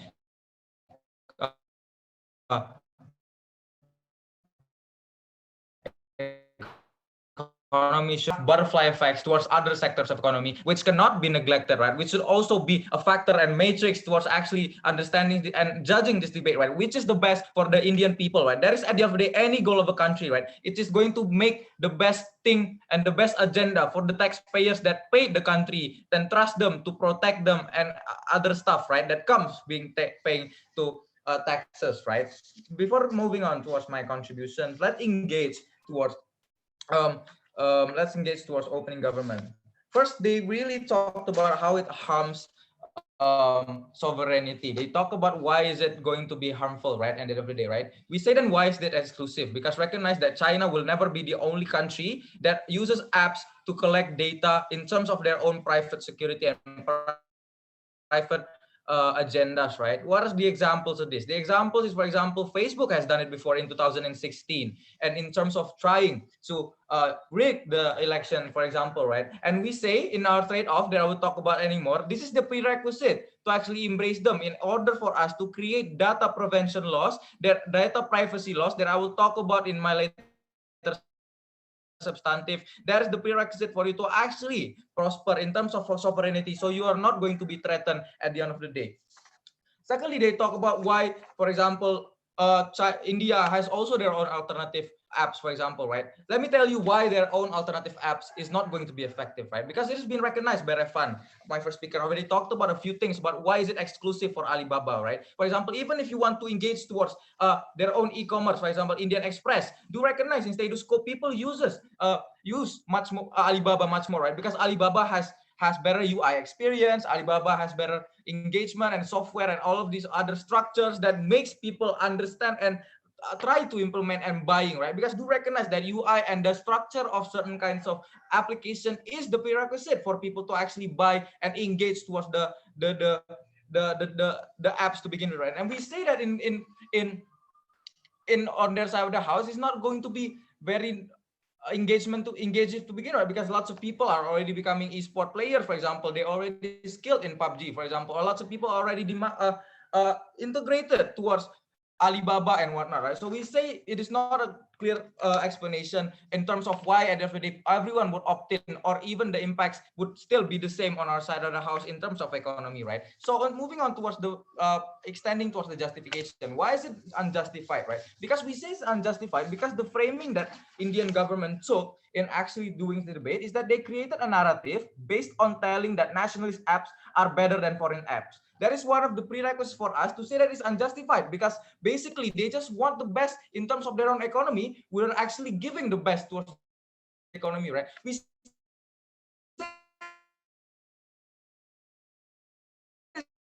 is not trying to expand their network and whatnot, right? Because it's not fair enough to actually sacrifice the livelihood, for example, just because of your nationalist agenda, just because you can't deliver the same quality of apps, right? What are the examples of harm that will happen on the side of the house if the ban continues, right? Do recognize, number one, this is the pandemic, right? It's fair to bring the context of the pandemic, right? Do recognize that lots of people use Alibaba, for example, as their main media of transportation of goods, for example, right? And what happens when it's banned, right? Sure, the number one thing that would happen is that the people on the ground, for example, the ones that are the employees of Alibaba, the employees of TikTok and Tencent and whatnot, are going to be left without a job, right? The ones that are based in India, right? But secondly, the people that have integrated their economy in terms of these apps, that have circled themselves, their economical activity in terms of this app, will most likely have a butterfly effect also, right? They would also be damaging. If you're a PUBG player to Mobile Legends, it's going to be really hard. You're not going to be able to just opt in towards other Trade India, for example, because maybe Trade India doesn't have the same interface that makes consumers want to buy, right? That is why Alibaba, for example, is exclusive, and the harms on the side of the house, lots of people will jeopardize their own livelihood in terms of trying to gain economy. For example, when it's already hard to find economical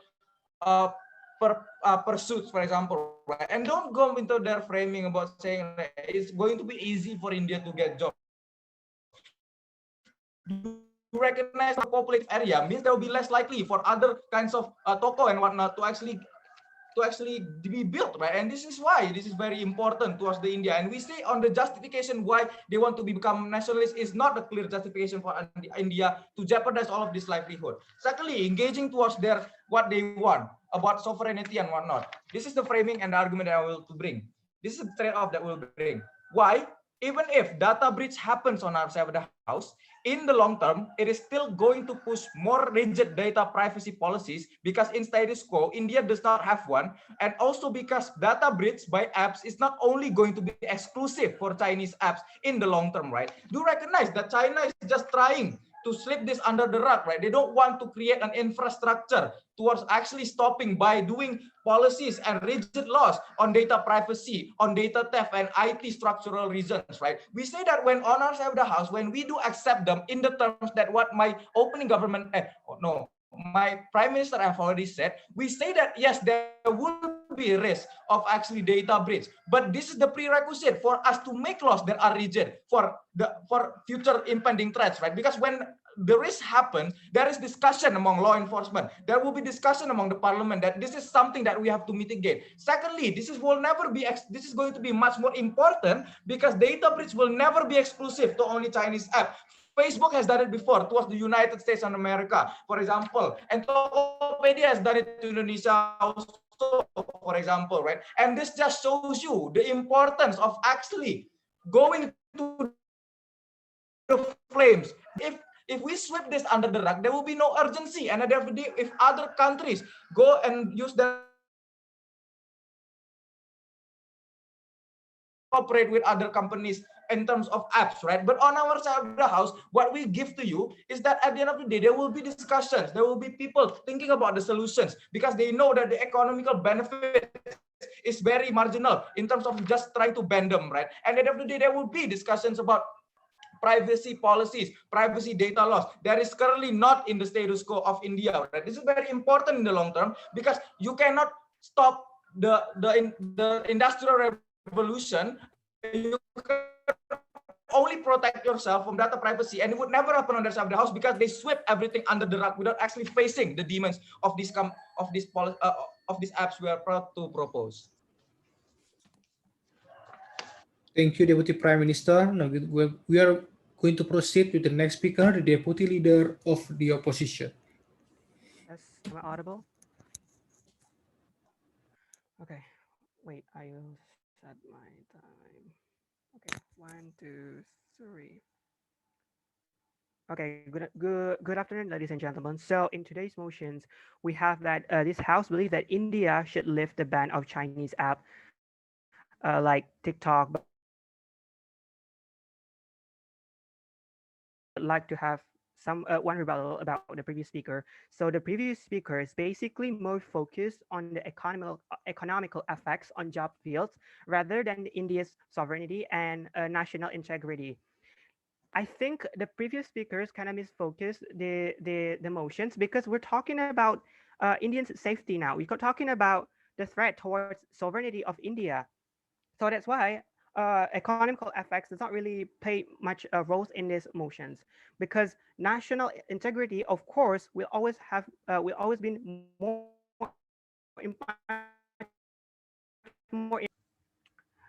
because if once we prioritize our secure once we prioritize to secure our national integrity, our Indian citizens can live peacefully with their jobs. They can have their own jobs if they live peacefully without having other countries intervening in their business. And now moving on to my arguments.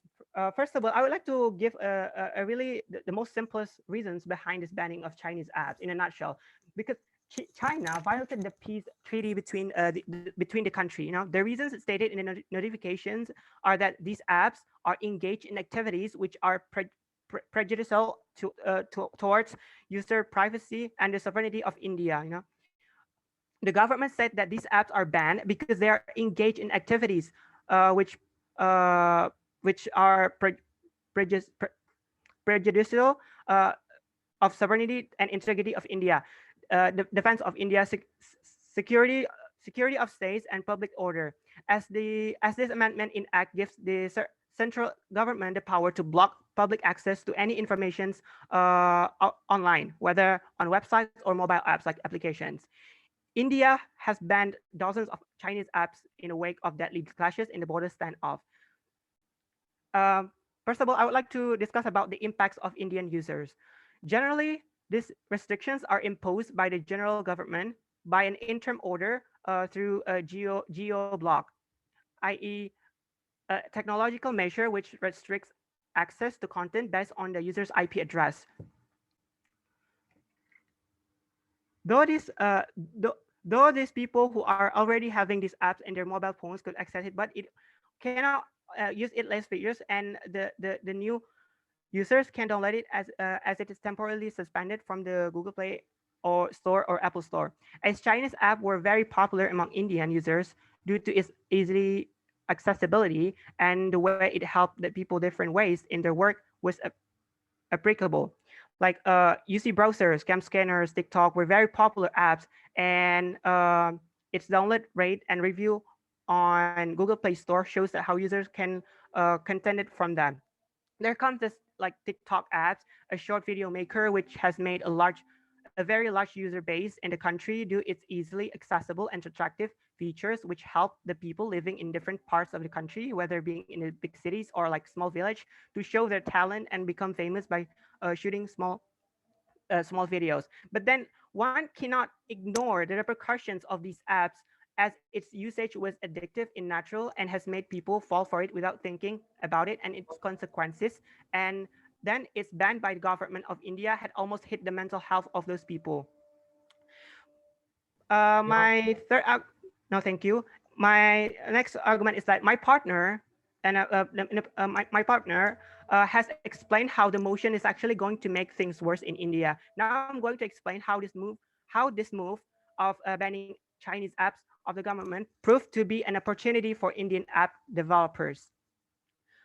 Google temporarily blocks access to banned apps in India. This blocking and banning of Chinese apps has created an immense opportunity for Indian app developers as it is opened a wide way for them.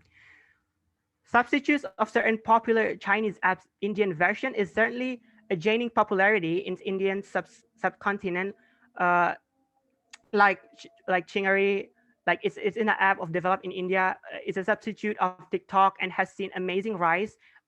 It's downloaded after the ban of TikTok, as the users of the later app badly wanted to substitute of the and its absence. They certainly get attracted towards it. It is downloaded increased from 1 million to 100 million within a week, you know, showing a positive sign for the app Indian economy and motivations for Indian app developers and companies. Similarly, other Chinese apps have got their substitute, like GeoMeet app is a substitute for of Zoom meetings app, which became very popular in the recent days during to the lockdown in wake of a pandemic. Zoom app was widely used for online classes by schools, college, and also used for webinars at large scale. So its user base has shifted to the India-based GeoMeet app. Zoho Dog Scanner, which offers users the options to import all files on mass from CamScanner, has replaced the CamScanner's app. It is not clear yet how, say, a PDF or a portable document format created by a user via CamScanner a couple years ago and back up in a Google Drive could transfer it into another app such as like Adobe Scan or Microsoft Office and something like that. In this way, Indian companies will be benefit at large, you know, because the previous speaker is talking about the economical effects. Now I'm talking about how by this banning these apps uh, is actually developing Indian economies better. In conclusion, the move of the government has brought hope in the hearts of citizens that the government will not sit quietly in the other country, does not have to respect India, and will give a battling reply to it in need, and a present step of banning the apps is the proof of it. It is a kind of revenge taken by the government of India from Chinese government for mishandling the Indians' user data and their unnecessary step taken on the border area to raise disputes. This step of Indian government is supported by other countries like France and the United States. Though this move is widely appreciated on the world level, but it's not free from the cons, as China will not sit quietly on this. But overall, if we focus, oh my God, if we focus on this, it has more positive sides than negative sides. So by actually opposing the motions today, it is really beneficial for India. That's why we like to propose the motion. Thank you. We are going to move on to the closing half of the debate. Welcome the member for the government. Am I audible? Yes, you are. If you want to have a POI, just unmute yourselves. I'm going to start my speech in 3, 2, 1. Ladies and gentlemen, before I'm going to more arguments, first of all, I would like to give some rebuttals for the opening and the opening side or the opposition side of the house, the opening bench of the house. First, about the opening oppositions, they brought the alternative apps that India has. But ladies and gentlemen, we do believe in here those kind of alternative apps that they brought are not famous enough. It's not known by global world itself. So there is no point if you want to use those apps as a substantive, because it's not really can it's not really good comparing to the Chinese apps itself. And then the second one, the opening oppositions are trying to engage with this India sovereignty and integrity, while they are neglecting about their society, which is the most important, the most vulnerable actor in here that can make those sovereignty and integrity happen in India, ladies and gentlemen. So they are they cannot engage about the recent situations where India society are suffering to develop their countries, ladies and gentlemen. And now we are here as the closing government. We'll talk about why we are upper hand than the opening government by not only talking about what happened, what the bad things that happen inside India's country when we are banning this Chinese app, but we're also talking about what this effect for the bilateral relations between India and China's and the other and another countries, global countries, ladies and gentlemen.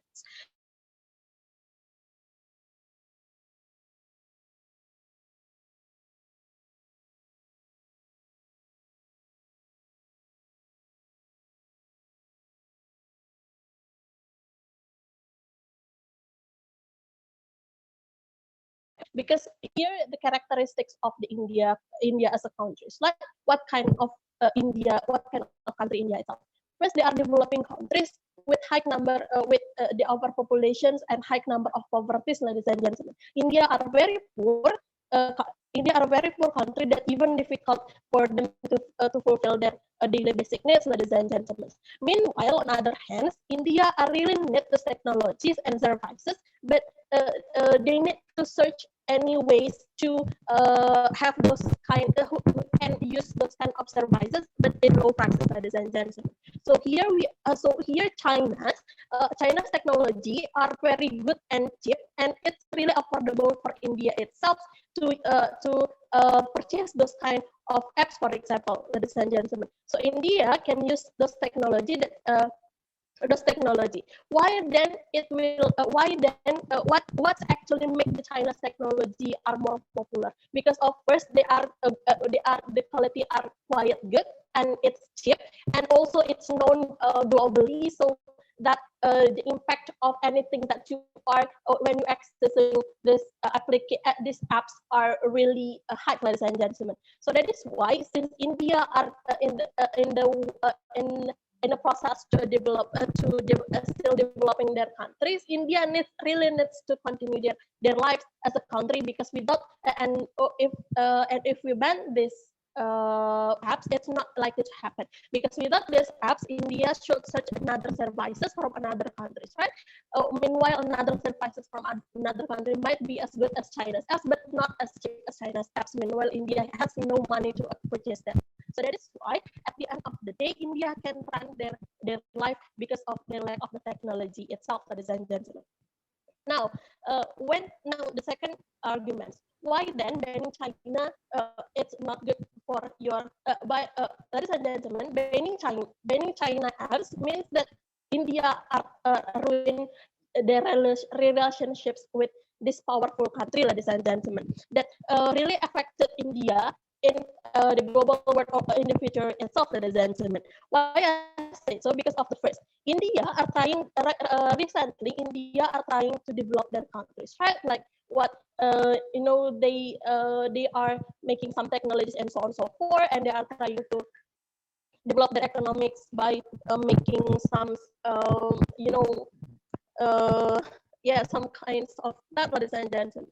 So if India ruin their relationship with China, India will lose their investors, ladies and gentlemen, because we do believe that a lot of investors are coming from China itself.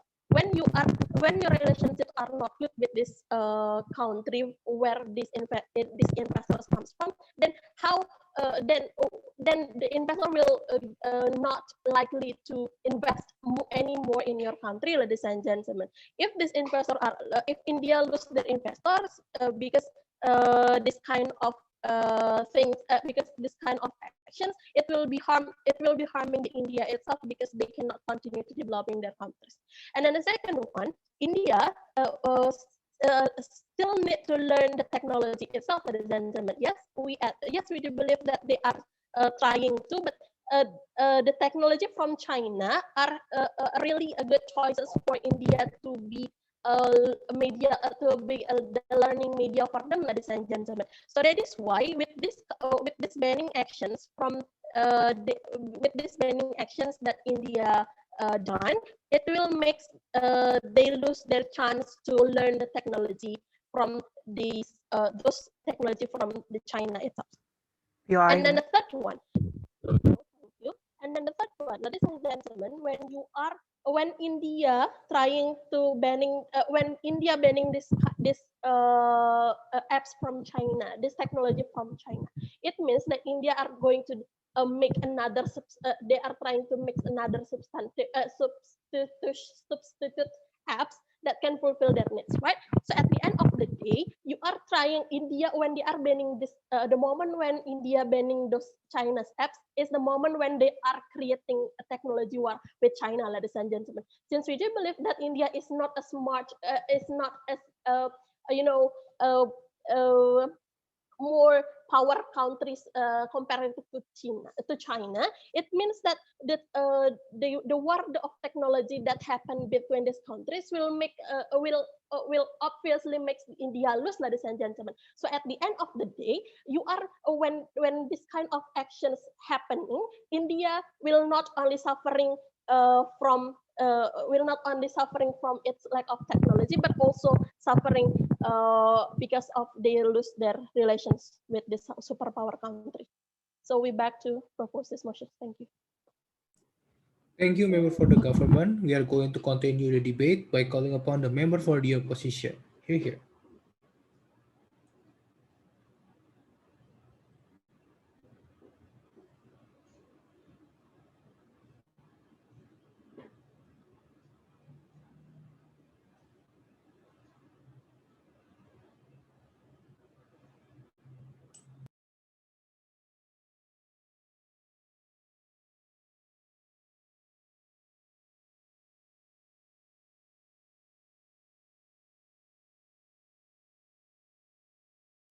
Sorry, I have a connection problem.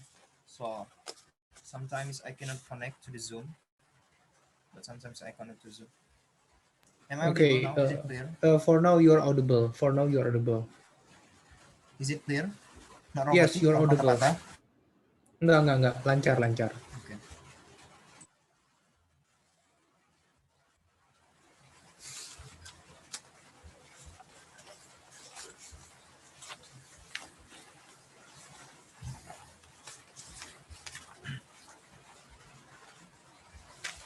So I'm gonna start my speech in 3, 2, 1. Judges, it's really clear that our debating is about the economic versus the security. Security for the India itself. But before that, several rebuttals toward the opening government and also toward the closing government. First, rebuttals toward the opening government. Opening government say that exactly by banning the application, it will make India creating more job vacancy through the Indian company. But actually, this contradict with the second speaker of the opening government. Second speaker say that people in India still need to use the application from the China, for example, like the aDC, because they have integrated on this application just because they really need this application in order to run their economy. So this is something that contradict the moment the Indian government want to ban this application. We think that by increasing the banning application, actually we are harming the economy. Running economy of the Indian people. For example, they really need this application in order to run the economy, but at the end of the day, the government limiting them to use this application. So this something.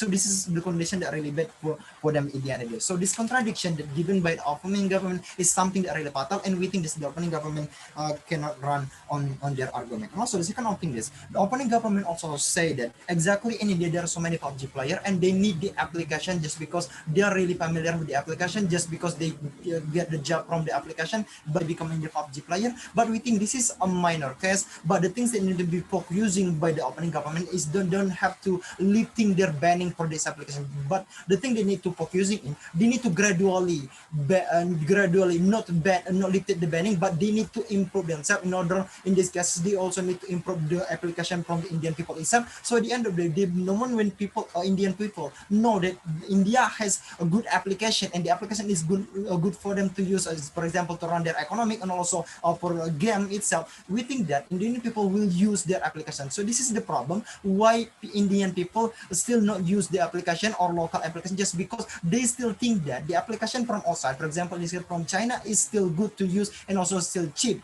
So the problem is, how could we cope the problem? We need to focusing on how the coping the problem is by improving the application or promoting more the local application itself. So we think this is something that really important. And also from the closing government say that exactly banning means we need to substitute the application. But we think that even if the closing government try to say that by lifting the banning, it will giving more chance for Indian application or local application to spread away in Indian people, but they never explain on how this kind of condition by lifting the ban itself will be good. Just because we think that India need Indian need the transition, right? Transition period. So in this transition period, it's better for us on not lifting the banning, just because we think that when we lifting the banning, it will harming the Indian economy collectively, just because people inherently use and friendly use the application. So we cannot directly lifting the banning, just because lifting the banning will limiting them to run or to use the application on economic or something and so on. So this is something really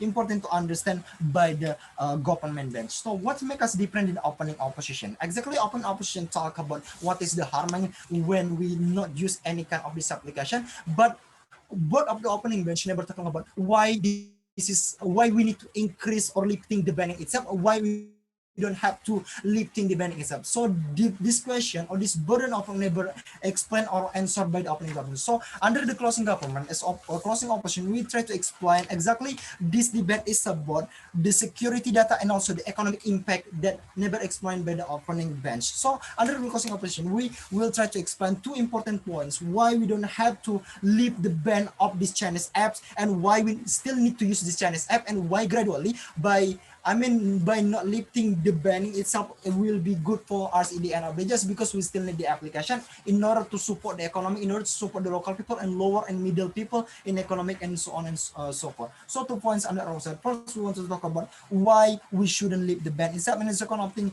what are we should focusing on instead of lifting the banning of the Chinese app itself. And the first one, we think that the status quo by not lifting the banning is enough, just because it's really important, and we do realize that the utilization of Chinese apps are really important and really support, for example, in our economic as Indian people. Like, for example, we use Alibaba in order to transfer supporting our economic. For example, we're sending the stuff and helping the seller and also the customer. So this is something that really important, and we think that the condition when we lifting ban, exactly, it will ruin the economic structure itself, just because economic structure will be better the moment we gradually not lifting the banning, just because we still need to use these apps, right? So what should we do as the government? We need to support, try to promoting our application, our local application. So just because the moment people gradually move to our local application, we think this is a really good condition where people will use our application, and also Indian people will be using that, they will get the national product. So we need to use our application because our application is also good, and also it's also cheap for us. So they will change their mindset, and this kind of narrative will sending to them that we need to focusing on how that lifting the ban exactly will only harming the Indian people, Indian economic itself. And also when we talk about the security data, exactly, the data is not too harmful the moment, for example, when the Chinese company get the data, for example, related to their video, this such a bunch of data, so big data, exactly, will not harming, just because they will not know how to use this kind of data. Even from the opening, also the closing government explain what is the harming the moment we still let our Indian people data still can be stored by the Chinese company. Exactly, is not too harmful. And also the moment when the opening bench talk about it will harm, for example, in Indian culture, but exactly there is no correlation at all, just because exactly by using this data, for example, people using TikTok, people can promote their culture, right? So at the end of it, they are still connected to the world, just because all we cannot hampering that the utilization of this application from the China is used all over the world. So with this kind of thing, it's give us the depiction that we also need to, how can we exist in the world by using this application? We cannot deny about this kind of thing. But what we need to still focusing on, we need to focusing on how we increasing our economic. First, we need to stay focusing on how we find another alternative or substitution for this kind of application, right? So we think that's will good in the end of the day. And also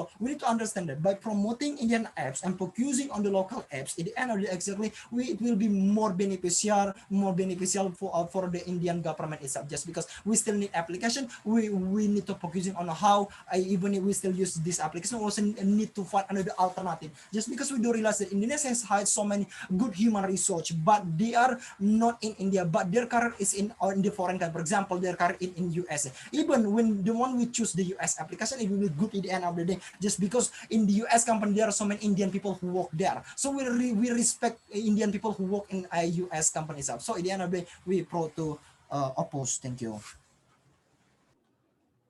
Continuing on, let's call upon the last speaker from the government side, the government whip.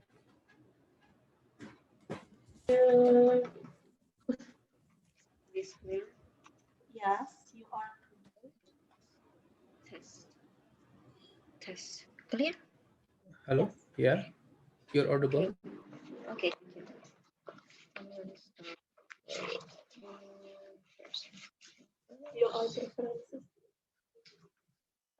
If you want to give PI, please do it through chat.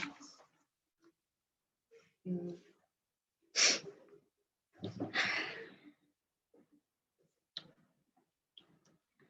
going to start my speech in 3, 2, 1. We say that there has been lacking of how harmed has the sovereignty and the integrity of India actually going on. We're still questioning on this. Is it only about the culture, or is it going to extend even to the military attacks, for example, because China is having this data, because we say that because what we see from this debate is the kind of harm that has been explained by the internal opposition ban can actually be captured by having check and balances, for example, through international organizations and so on and so forth. And we say that the kind of that the ban is actually causing a lot of harm, that not only towards the data but also economy, and it is very, very bad for India, and I will explain further in my arguments. So when opposition bench talk about the information that could get attacked, we say that there are a lot of less harm analysis, right? Because we say that there are a lot of check and balances, and I will explain further. Secondly, they talk about how India have good technology ability and so on and so forth, and they are going to start and build new technology. But we say that this is very, very risky, right? Because when you do not have the investors and market that has been explained by my member, for example, you have the risks of failure, and you do not have any backups, because India has actually limited capitals to actually try to expand the technology, which we say is better when you have good relations with countries that have good technology, like China, for example. But why is it exclusive for only China? I will explain further. And also you need market, right? And you will lose this entirely if you have and continue the bad relationship. So and also from closing opposition, they talk about how you're going to increase your economy by promoting local applications, even to the extent of promoting the cultures of India. But we're still questioning this, right? Because my member has explained to you that people choose popular apps over the apps that actually newly built by India, for example. So we say that this is very, very not exclusive. We just say that you're going to increase your economy and so on and so forth. But lastly, they question about there will be a long process for us to lift economy after lifting the ban, for example. But we do not see any differences, right? Because on your side of the house, you're also going to have long process, because you are going to start everything from zero, and you do not have any countries that support you and meet your characteristic, the best which is only from China, we say. So what make us different from the opening government is we're going to extend to the analysis of India, better India's development by lifting the ban, and also more deeper analysis. So let's move on.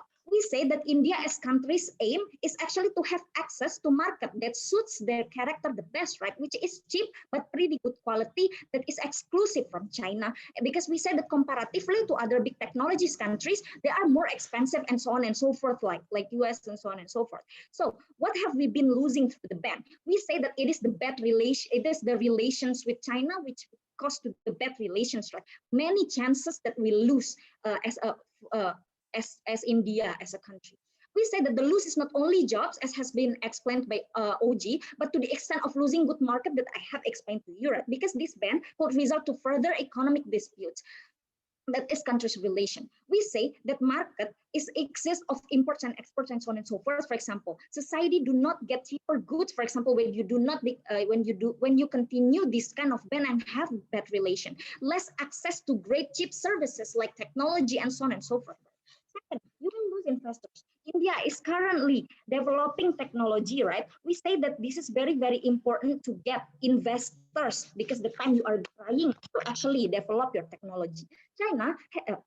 India has less capital as have I have mentioned before. It is very good for you to have international investment in technology, which is exclusive from China, because China suits India the most. Because we say that the kind of investment that will come from China is they're going to help you building new technology companies, for example, support India's technology development and accelerate in India's development. We say that it is very unwise of India to prolong and neglect this interest of India in the long run, because we said that in the long run, bad relation with China is going to get worse and worse, worsen and worsen.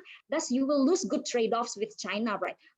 So let's see what kind of other countries support, right? We say that they do not actually meet India characteristic because they are mostly expensive. Secondly, how are we dealing with China and cooperate with China, for example, when we have these trust issues with the data, for example? We say that China is currently trying to have good relations with many countries, especially developing countries. They have this market aim, right? Having bad reputation on technology will make them lose market collectively, not only to India, we say, because we say that this will mean that they will meet the best requirement to meet their aims, to meet the country's aim collectively as a whole, not only to India. That is to expand technology and economical markets or power and so on and so forth. But secondly, international laws for technology. We say that this will create check and balances. How? Because we say that there are courts, for example, that can help run the cases of data misusage, for example, that has been done by China. Many countries use these apps, right, in status quo, also become the counterbalance. Why? Because when they lose this trust toward China, because it has been proven that China is misusing and so on and so forth, they are going to lose the market from these countries, right? But until now, we say that it is still fine. So we are going to take out and going to take all the chances that we might lose. We say that market loss is going to be worse on opposition side on how China can threat India by stopping any relations, right? Not that we say that this is not a big loss for China, right? Because China still can go to another countries, because it is only India as individual that has trust issues right now. But it is a big loss for India on how they lose market and investations and so on and so forth. Now let's compare. India tries to build technology and so on and so forth, right? On the whole opposition bind, but they have high risk of failure in technology. Thus, they need many researches, they need many trials, because it is technology. This needs to happen massively, right? But the problem is it is not going to happen, and it is going to happen very, very slowly, because there is no support and also investors and so on and so forth. We say that when you lose, it's likely that you are creating even to the extent of creating market war, for example. On our side, we try to have better system and try to trust international data law security, for example, by sending, this is the problem within India, for example. Thus, we believe that we are trying to have at least good progress towards this and not prolong the ban that is harming a lot of other sectors for India. Thus, we believe that this is actually can go to the extent of good development for India's technology. Thus, we believe that we need to lift the ban of China's market. Thank you, Governor. Now we're going to proceed with the last speaker in this debate, the opposition whip. Here.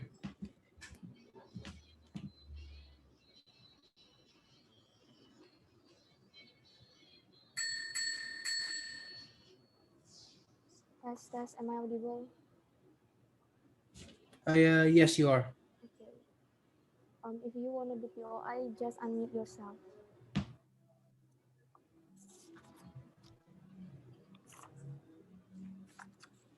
I'm gonna start my speech in 3, 2, 1. We think that the government bench never proved to us why national security is not that matter compared to the economy sector that they always championing to begin with, right? Because in the end of the day, the economic sector that they want to protect in the end of the day could also protect the national security, right? That is never explained by the government bench, right? So what I'm going to talk is about two things.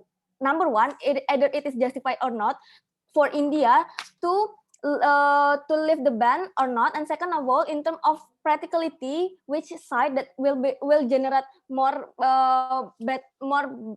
betterness, right? So let's come to the first crisis. Why either we should lift the ban of Chinese app or not? We agree that under closing opposition, why the reason why China's aid is so harmful toward national security of India, that it is something that we cannot tolerate, is because number one, we agree with what opening opposition said, that there is a data breach, right? They never, but OO never explained to us why it is important to maintain the data itself, right? Because we explained to you under closing opposition, the data that have in TikTok is really important, right? Because people are making video in about politics, for example, people making video or content about the current condition that happen in their country. Therefore, it is really strategic for China's aid in order to know what is the actually the current condition of your political situation in your country, for example. And we think it is important for Chinese to know that kind of thing in order they can spreading their control towards another country in order to strengthen the power that China want to have to begin with, right? Because China envision to becoming the most powerful country in this world, right? So that's why we have to keep protecting our data breach, right? Second of all, we think that China's ape is not respecting the intellectual property having by intellectual property, right? Why so? Because we have seen that a lot of China's app that are actually copying the feature of another app, for example, and we think it is harmful because it also have a possibility for China's app to also copying India application, for example. And so that's why we have to clearly state stands on the line where we are not supporting those kind of act where we are actually really not tolerate with data breach, and we are also not tolerate with the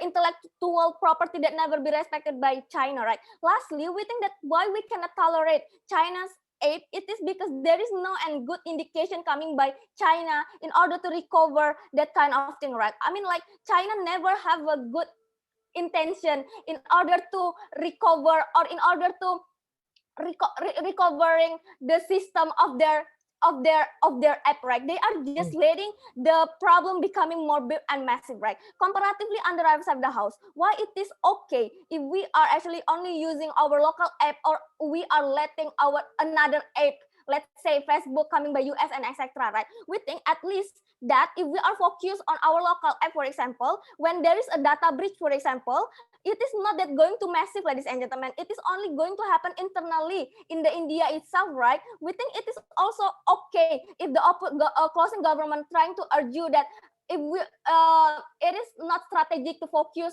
on local app because there is a huge risk of failure, there is a trial and error and etc. We think it is something that actually usual and not exclusive under closing government side of the house, right? Because it is something that commonly happen whenever we want to empowering our local app and in the end it can also empowering our economic, right? Second of all, in terms of the practicality, right? Let's try to engage with the opening government case, right? They say that all their cases is contingent upon the idea that this app is demand of their society because a lot of people are rely to the job that providing by this Chinese app, right? We think it is not always necessary true, right? Why? Because under desk of the house, if we are allowing this Chinese app to always to exist in our country, we think that it is only making and supporting China to becoming more have power in order to can more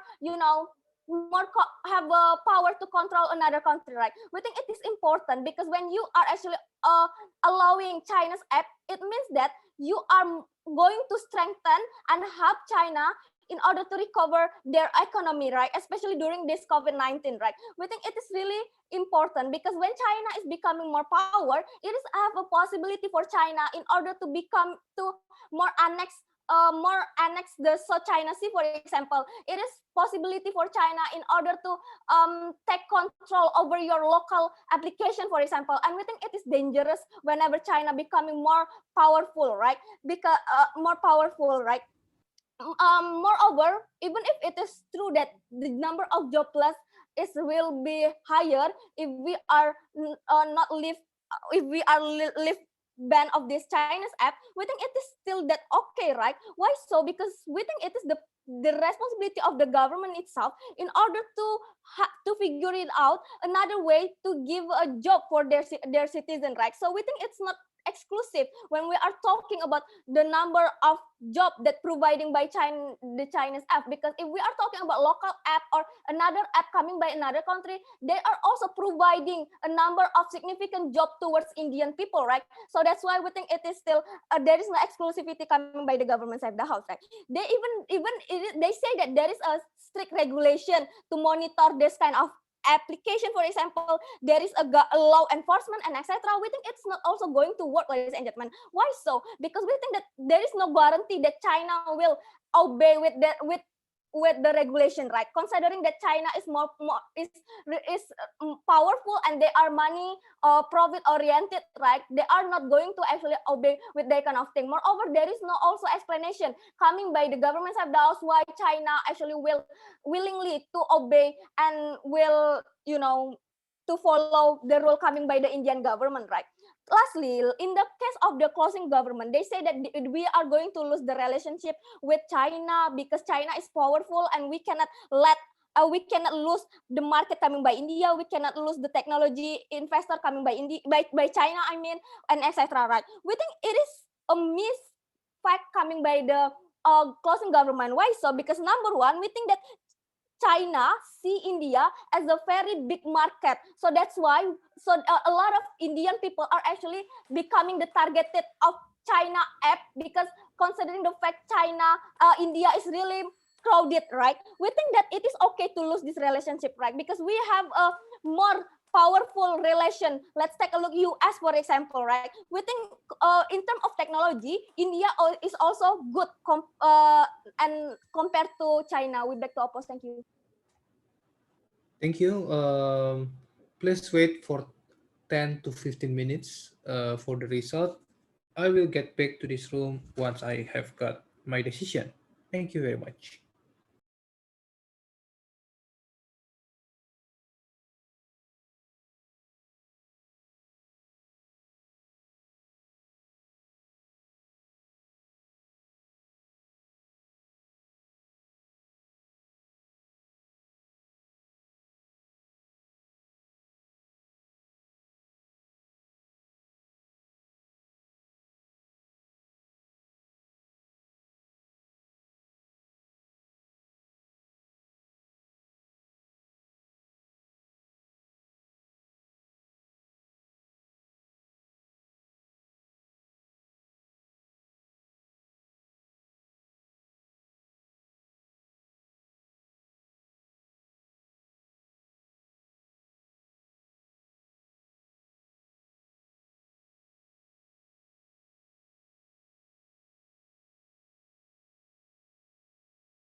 My speech will start in 3,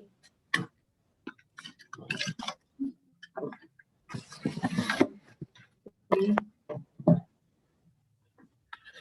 2. Wait, is this it's being recorded atau enggak? Because I don't consent. Committee, please do not record the room, yeah, because the participants are not consented to be recorded. 3, 2, 1. We do realize that under this current condition, there are so many cases that, for example, people who conduct the crimes and try to leeway from their crimes, for example, the moment when they do the crimes and they want to be free from the prosecution. In these cases, there are so many cases that, for example, people try to do the suicide just because they don't want to be prosecuted just according to their cases that they did in the past. So this condition is really bad. So what we want under opening government, we want that people who conduct the crime still be responsible with all the things he did in the past itself. So just because of it, because the moment when we let people, there is no action that conducted toward the dead body or deceased people, we think that this will make people tend to not give, concern that exactly people who did the crime itself must be responsible with all the thing he did or she did in the past itself. So under our side, what is our goal? Our goal is clear, that we want to send the message that exactly people who did the criminal must be responsible with all the stuff they did in the past itself. So why we think that the moment when we do the prosecution toward the deceased body is something that justify, and the second thing we want to talk about, why under the criminal justice system it will be good in the end of the day in order to prevent or deterrence effect in the end of the day. But before that, understand that exactly there are many criminal takers try to do the apples up toward themselves. For example, they conducting suicide in order to preventing from become prosecuted. So we think this is really problematic for the people, just because of what? Just because you need to understand that no, the moment when people do the crime itself, exactly there is a way or power for the people to prevent from being prosecuted, right? So with this kind of condition, why we will prosecute people or deceased body itself at the end of it, just because we want to make people understand that even if you are die, even if just your died body, exactly it still represent you, and we want to sending the message that the moment when you do the crime, it's really bad for you, and you don't have to do that just because you, even if you die, your name are still bad in the middle of the society, and this is something that really bad at the end of the day. Just because of what our mechanism is clear, we will considering how severe the criminal impacts that conducted by the people itself, and if it pass more standard, we will still prosecute even they have become or their the cheese body itself. So we think this is the condition where we can parameterize people itself who died body of people itself will be prosecuted at the end of the day. Just because when there is no parameter, when there is no regulation in order to do the dead body or the cheese body itself, we think that there would be more cases in order for the people who want to being prosecuted by the cases or the criminal things that they conduct. We think that's really bad because the deterrence effect will not good at the end of the day. People still do try to prevent even conducting the suicide, and we think that this is really not good for them itself, and also not justify for them to do the suicide by themselves itself. And also 2 points under our side. First, we want to talk about why it is justified to prosecute of the deceased body itself, and the second thing we want to talk about why under the criminal justice system it will be more good at the end of the day, especially for the deterrence effect itself. And the first one is why this is justified to prosecute the deceased body. Understand that people who did the super criminal must receive the punishment, right? Just because the moment when a corruptor conduct the corruption and they want to prevent the prosecution, and what the corruptor conduct, for example, maybe the corruptor will try to suicide themselves in order to prevent the prosecution, prevent, just because the corruptor don't want to get hurt by the punishment itself. We think that this is the condition that really bad, right? So what we want to make the people who didn't conduct the criminal things itself to be understand that if I do this criminal, even if I'm die, my body also will be prosecuted. So I don't want my family to see me in that kind of condition. I don't want other people see that even if I'm die, I still be prosecuted. So that kind of thing will make them more understanding and sending the narrative or the message that even if you die, you will still be prosecuted and you will get the punishment. Even if the deceased body will not feel that kind of thing, or for example, heart of the punishment itself, but we think that it will sending the narrative, at least people could understand that you have to responsible with all the stuff or the criminal things that you did in the past in itself. And also, we think that it will good deterrence effect for the others, just because people who see this kind of thing will more understand and will see the, so so if I did this kind of criminal things, or I need to prevent this kind of things, just because this is really bad and really shameful. So if I die, my body also will be prosecuted. So we think that this is really bad at the end of the day. And also, why this is justified? Just because that body still represent the people itself. Just because even if you are died, just because your body still represent you. So the moment your body still represent you, still represent your physical appearance, actually it will make, I mean, the prosecution is justified. Just because when we do the crimes, even if, I mean, the people is die, that is actually something that we can send the message to what other. Even the message is not to the to the people who conduct the crime itself, right? But we think this is very good at the end of the day, in order to make people understand, in order to make people perceive that actually this is something really bad, this is something really sinful, and this is something that not good to do at the end of the day. So the second point, but before that, any POI? Point. OG, All right, yes. thank you. Consider the fact that dead bodies are still Yes. dead. How would you sentence the prosecution? What sentence would manifest after that? Are you not going to give bravery, or are you going to give the sentencing towards the family members, or what? Because that is not. Actually, you need to understand that even if the people who die and also get the prosecute by the, I mean, by the criminal justice, exactly, the people who die itself cannot feel the heart itself, or the heart of the punishment itself, right? But exactly, as opening government, what we want is we want to make people understand. We want to make people to see this kind of thing. Exactly, this is something really bad, something really sinful, and everyone who not conduct the bad thing itself, or they must not do it just because this is something really bad, really sinful, just because even if their died body will get prosecuted. But the point is we need to prevent this kind of thing. So we think this is really good. And also the second point is why under criminal justice system it will be good, just because, and also why we should prioritize even for dead body itself, just because of what, just because the sending the message so the people who conduct the crimes that even if you die, you still are responsible for your deed. So the responsibility is something that need to be upheld for all the criminal takers. So this is something why we still conducting the prosecution, even for the cheese body itself. And also even the dead body cannot feel the heart of punishment, but at least people should understand that when you die, your criminal mistake still lies in you. And so that's why every individual should responsible with all the stuff they did, especially for the criminal things that conducted. So we think that by conducting this precaution even to the cheese body, exactly, it will be very good for people by and for the people to depict what's happened if I do the criminal things. And also it will be the reminder for the people who do the bad stuff or criminal things and not to do it again and again. So we are propose. Thank you, G. Now we're going to proceed to the opening opposition. And I'd like to call upon its first speaker, the leader of the opposition. Am I audible? Yes, you are. All right, let me arrange my paper first.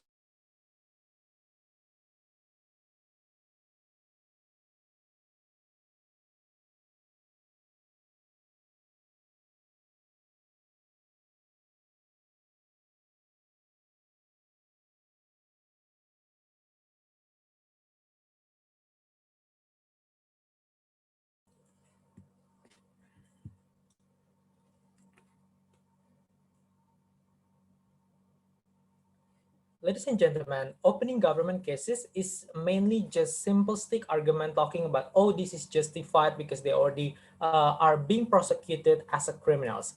We question firstly, what are the mechanisms to actually prosecute these kind of people that already that? Is that what types of crimes that they exactly want to emphasize in order to get a closure towards victim family, right? Because the principle of law under OG is still blurred. Therefore, in order to make the law more sufficient, we need to involve the subject of crimes. Always going to prove to you why, for example, investigation of current prosecution is really important, because you need a processes of court and having a right to answer and also to defend your prosecution criminals, ladies and gentlemen, how you're also as a subject of law or also having rights, for example, to clarify whether your action and also to defend whether your action is justified or not. On their side, since these people are not directly involved in court, there is no any mechanism that they want to replace on to those people who already dead, for example, to to answer investigation and to defend the action that proven guilty or not guilty in court processes, ladies and gentlemen. Therefore, on GovBench, it all means like we question how law will operate on their side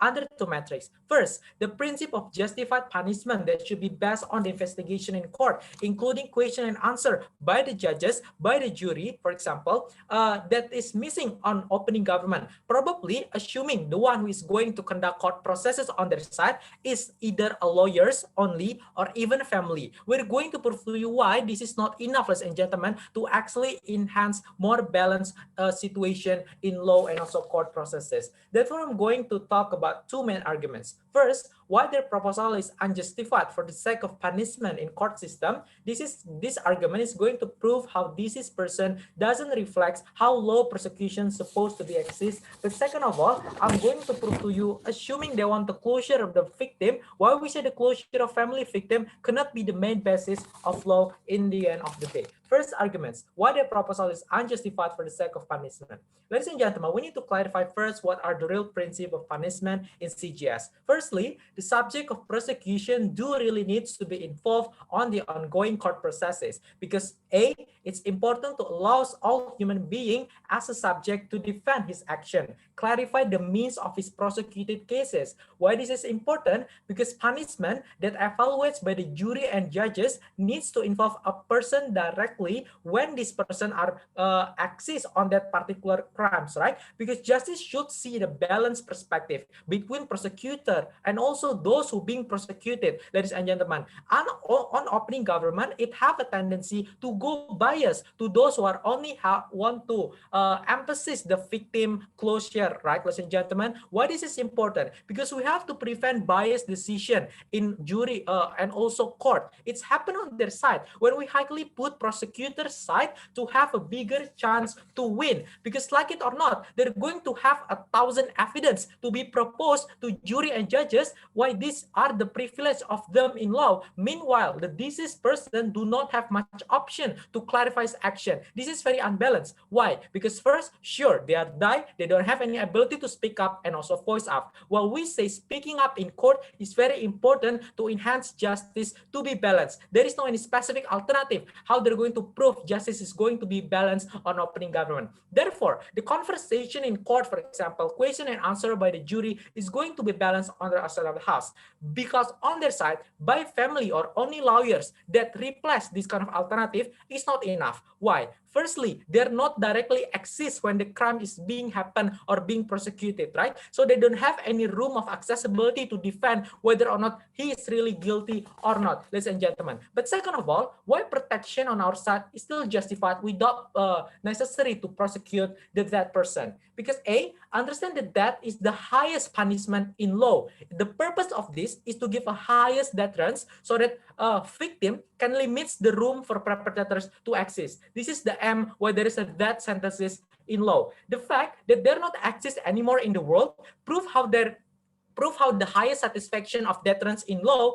for ladies and gentlemen, is already there when those person that being committed to do a crime is no longer have any ability, ladies and gentlemen, to actually exist, to actually live. This is directly linked to the highest deterrence in law if that's the case that opening government wants to prove, right? This is proof to you why, for example, we need more balanced situation in court processes. It's only happen when we directly involve those person directly to clarify and defend his action. The fact that others of the house, the mechanism is very blurred, we assume family and also lawyers, even if have an ability to answer that they are not guilty, but the jury and judges is going to be most likely have a tendency to those who prosecute them because they have an evidence, they have the subject of law that are axis on that particular crime at that time. When on this person's side, they don't have, right? Because his or she are no longer axis anymore. We question what are the alternative of OG.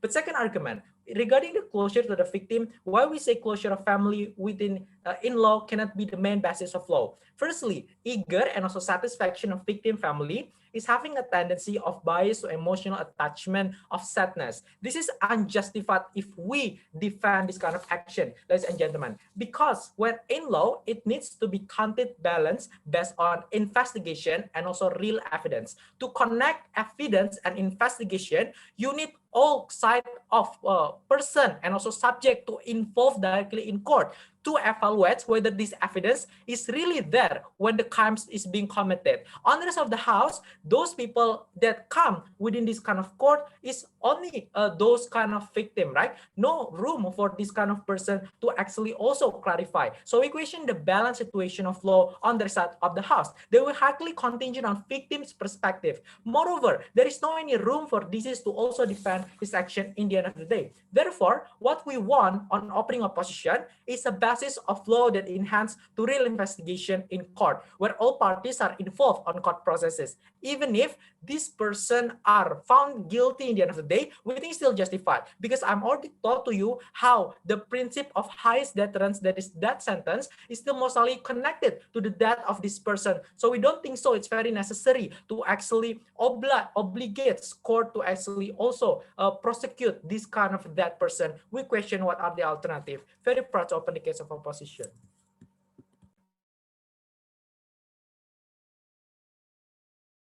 Thank you, opening opposition. We are going to proceed to the Deputy Prime Minister. The floor is yours.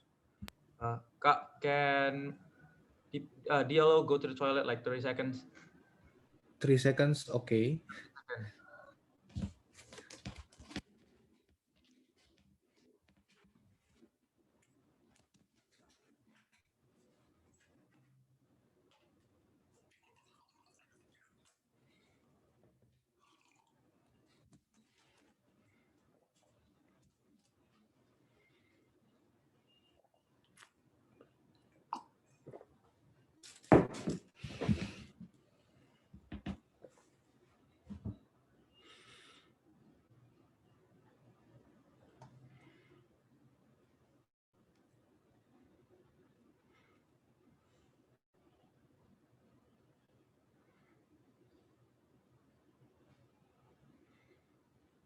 Okay, Kak. Okay, you can start anytime now.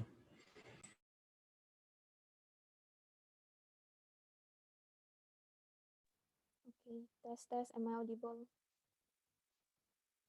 Yes, you are. Okay.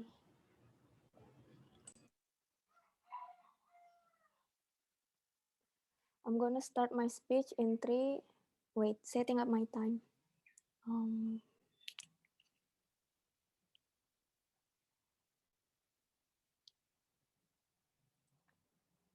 I'm gonna start my speech in 3, 2, 1.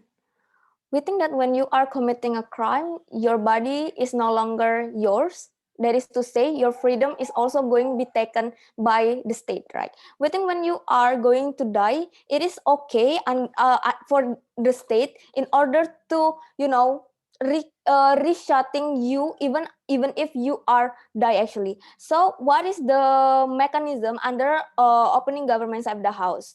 That we believe that under our side of the house there is still also an investigation. We are also still going to collecting the data, for example, and the evidence. For example, there is also the witness of the crime of the criminals, and we are going to make sure that this prosecution, the trial will be fair, and we are going to make sure that there is enough proof to say that this person is actually guilty, right?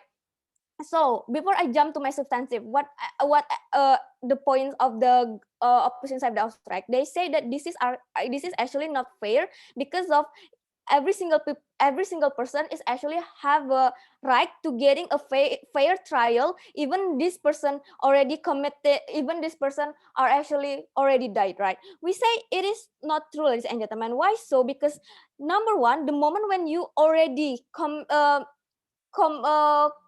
killing yourself, it is the moment that you are no longer wanting your right, because we believe that when you are committing a crime, you know that if you have a right to getting a free trial, you have a right to say during the court that you are actually not to give a clarification, or you are not to found you are not guilty, for example. We think when you are already killing yourself, it is your fault that you are no longer do not want that kind of right to be there, ladies and gentlemen. So that's why that when you already died, we think it is okay to actually have a prosecution without you, because we are still going to measure that the investigation is still there and there is an enough evidence, right? Even if they say that it is really bad, we think it is still okay. Why so? Because when you are being a criminal, we think you no longer have any kind of right? You are actually already, harming other people's right. Therefore, your right is no longer exist, ladies and gentlemen. So what I'm going to talk is why actually allowing the why it is will be bad if there is no prosecution of the disease, right? Because like already told by my first speaker, that it is important in order to we as a state to uphold the law, right? Law supposed to be law, and it is supposed to be equal, right? When once you do a crime, you deserve to be punished no matter what. We think the purpose when we are doing this prosecution is we want to show to the society, we want to telling to people that we are not going to be soft on crime. We are going to be serious towards the crime that you've been committed, right? This kind of crime is a crimes like a really high level of crimes, right? It is something like a serial killer, when you are actually doing a serial killer, for example, when you are murdering or terrorism, for example, and etc., right?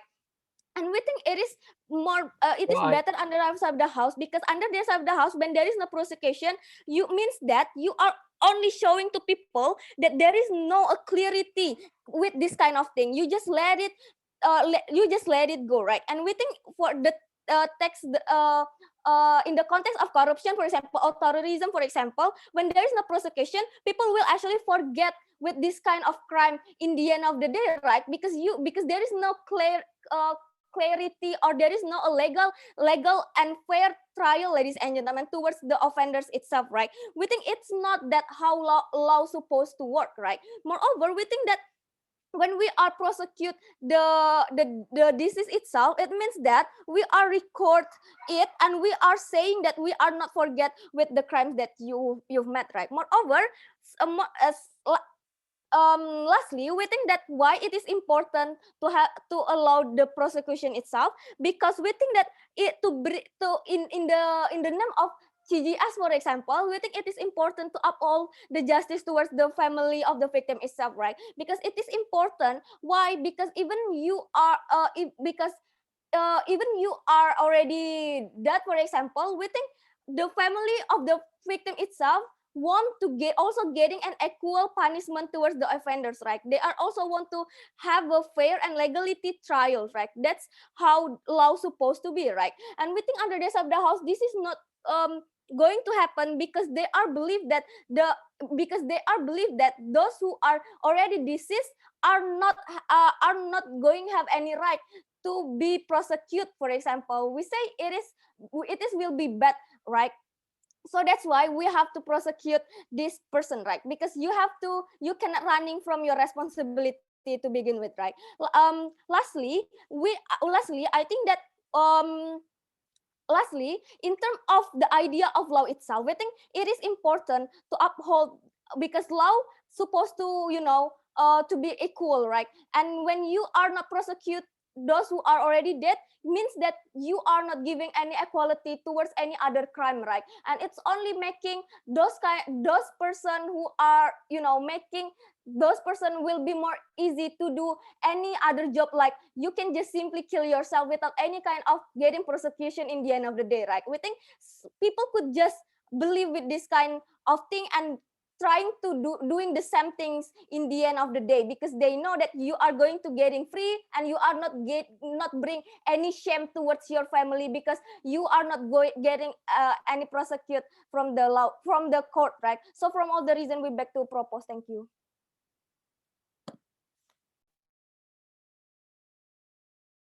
Thank you, opening government. We are going to proceed with the last speaker from the opening half of the debate, the deputy leader of the opposition. From the opening opposition, Hello, audible. Yes, audible. Okay, we got. Hmm.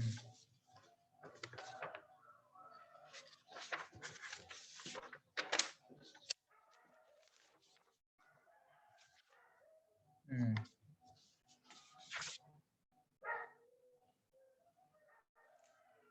Setting up timer.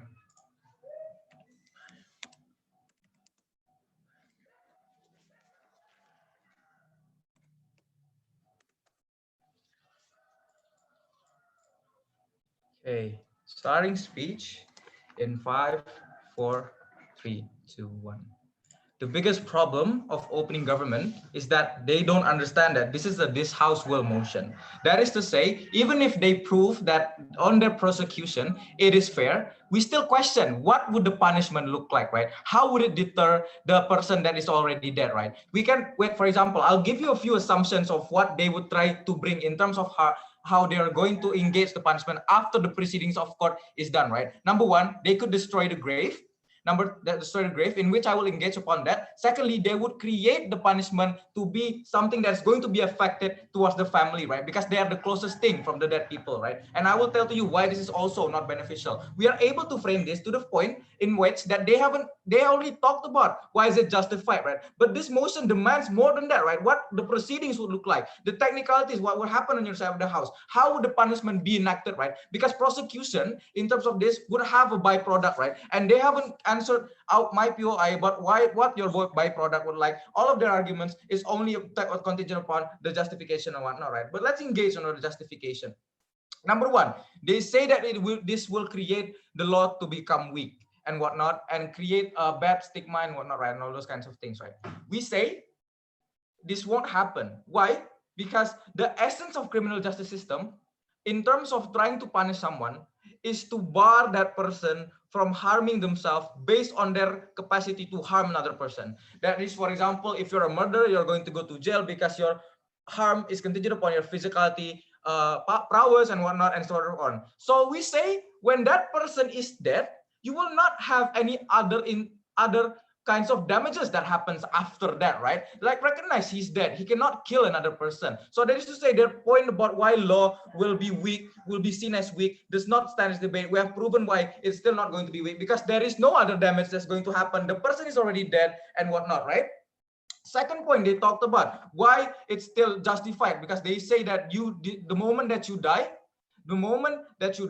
you have deserved yourself towards the law, you are unrespected the law. This is an assumption, and one of the most important thing that the law does not like is an assumption. Why? Because do recognize, even when a person is convicted guilty and even he confessed, he still has a fundamental right of one, being represented by a councilman or a lawyer. Secondly, he still has the right to testify on the Bible in front of the jury, for example, right? This is inherent laws that is being given towards anyone. Even if he's guilty, he still has the privileges and rights toward these kinds of things. That's just proof to you why on this side of the house, this will not justify unjustified, right? Because the moment when that person is dead, even if you want to prosecute him, he does not have the right, which the law basically guarantees towards everyone, regardless of prejudice, regardless if you are guilty by the investigation, right? You still need to go to the proceedings of law based on the law, based on these kinds of privileges that you have. If you don't get these kinds of things,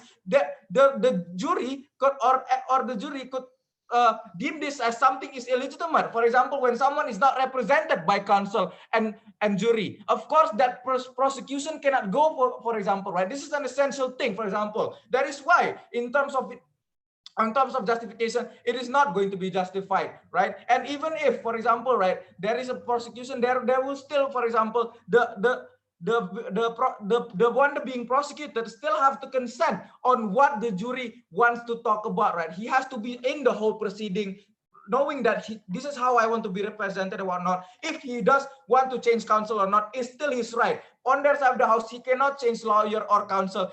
deprivated one of right, we say this is unjustified, right? Now this now comes to us the because I've said that this is unjustified, therefore the punishment that might happen outside the house, for example, number one, destroying the grave, I don't know, for example, is not justified, right? Because how you're going to get the punishment is never justified, right? But secondly, let's assume that their punishment is going to be like legally scarring the family name or whatnot, or like giving some sort of punishment towards the closest people and relatives towards them, is still unjustified because these people around them doesn't have anything to do. He's not complicit. He's not doing anything in terms of what the prosecution of what the deceased is doing and all of those kinds of things, right? It is unjustified because they don't know what happened. They're not even complicit in terms of proof and evidence, right? And at the end of the day, it doesn't matter anymore because they don't give any byproduct of what happens after the prosecution, right? It's still questioning until now. I hope CG answers this. Now, I'm going to I'm going to give a preemptive argument about closure because this might be what is going to be given by closing government, since opening government never talk the justification, which is most likely going to be closure. Why closure cannot win this debate, right? Closure is not important in the eyes of the law because closure is because standards of closure is because the standard of closure is different from everyone. It derives from your own feelings. For example, if you're very angry in a certain point in time, you're going to want bigger things for you to give closure. It correlates towards how angry you are and how those kinds of things will affect how you think you're going to have closure. And it derives at the end of the day differently, right? This is why, for example, without a standard, closure will never be a justification in this debate in terms of prosecuting someone, because to begin with, it's not fair, it's based on bias and other kinds of means, right? And we say at the end of the day on our side of the house, the main things that happens in social criminal justice system, which is trying to stop damage from that particular person, is already been done because he cannot harm other people at the end of the day, right? This is what we offer to you. We say that this is unjustified on the two levels. Secondly, we say that even if like to a certain extent it's unjustified, there is no other impacts towards other people to begin with. For example, right, there is no other impact that might happen towards the person from that particular person that is being prosecuted again, right? That is why it's going to be better on our side of the house.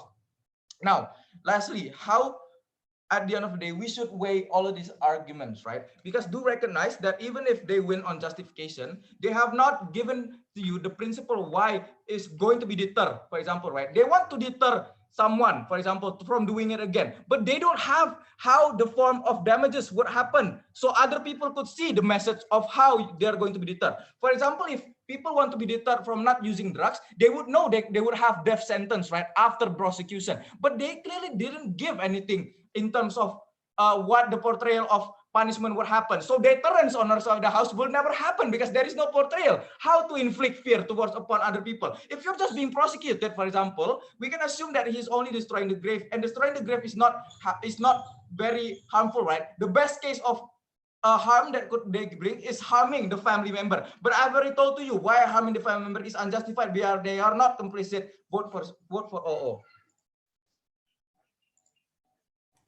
Thank you, OO. We are going to continue the debate to the closing half by calling the first speaker from the closing government, the member for the government. Here. Test, I'm audible. Yes, you are.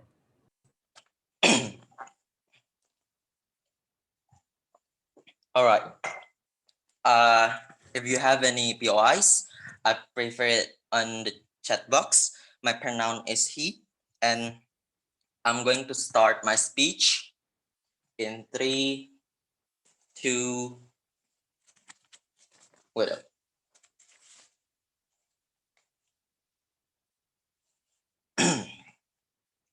One.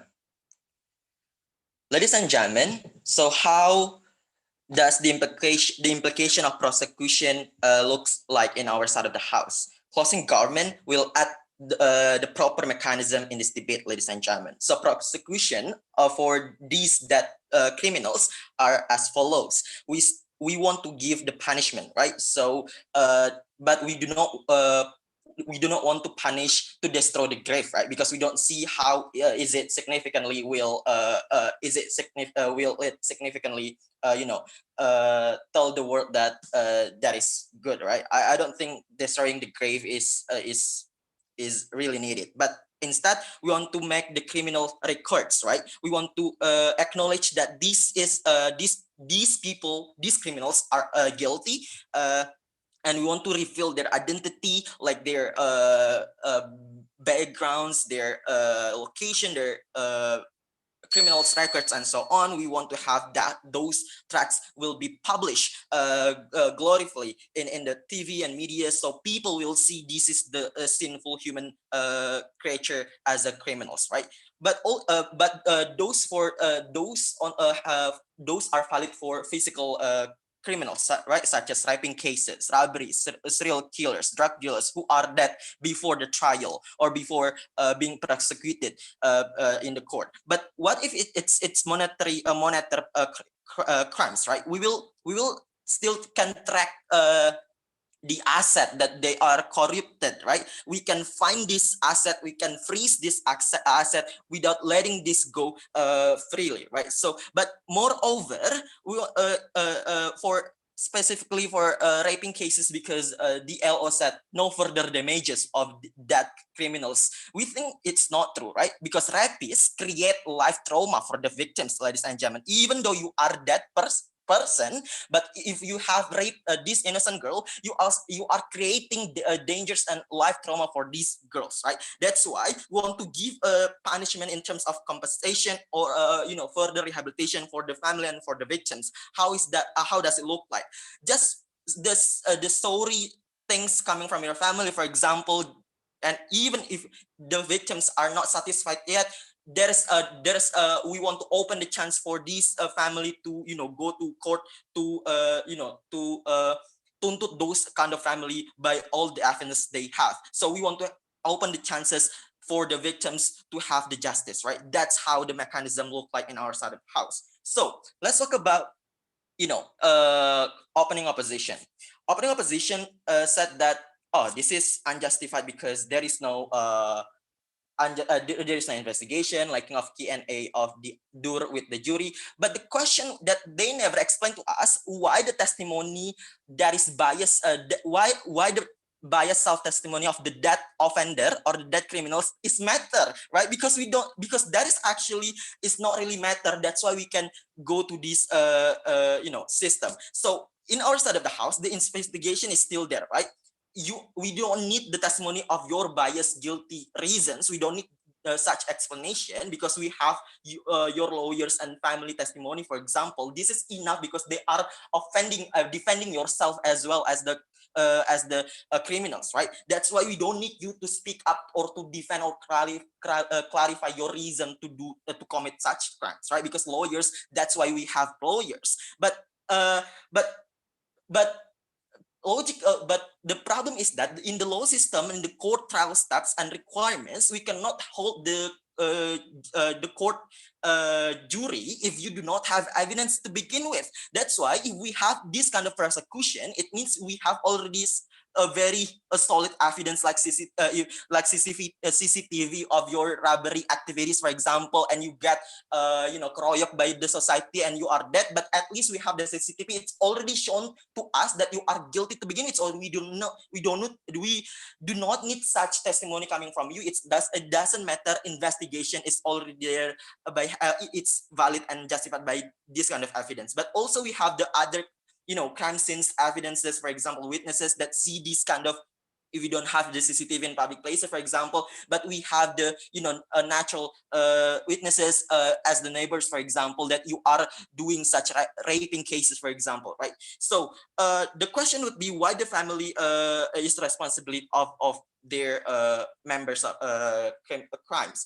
We said to you, this is slightly responsible of the family because these family are the close person that actually contribute to what these criminals do, right? Because the family has the responsibility also of supervising their members, right? That's why if I did bullying in the school, my family got called, right? That's why the family works. That's why we don't think that blaming family is unjustified. But if you punishing the family is the one that is that something that is not true. But if you only blaming socially and you ask for compensation for what your family members did as a criminals, I think it's really justified for compensating the victims that your member of family did to them, right? So this is actually justified, ladies and gentlemen. Why? Because what we need to understand is that the value of justice is always want to give the compensation for the victims and law standing for all society of security feeling, for example. But the problem in the status quo is that if the criminals are dead before getting trial and or being prosecuted, it's just being ignored and let go by the court, right? That is unfair for the victims, ladies and gentlemen. It's not only like a minor petty crimes, but it's like raping cases. We think that the damages is real and legit for the trauma of those victims. And robbery, for example, we need and as corruptors, we need to freeze the asset even if you are dead at the end of, before trial, right? That's why this is very justified to allow the prosecution of the that criminals. Last justification analysis reason, we said to you the disease is not mitigating factors in the criminal justice system, ladies and gentlemen. This is the the criminals that that criminals are not doing self-defense purposes, for example. They are the one who killing your family. They are the one who rape your women.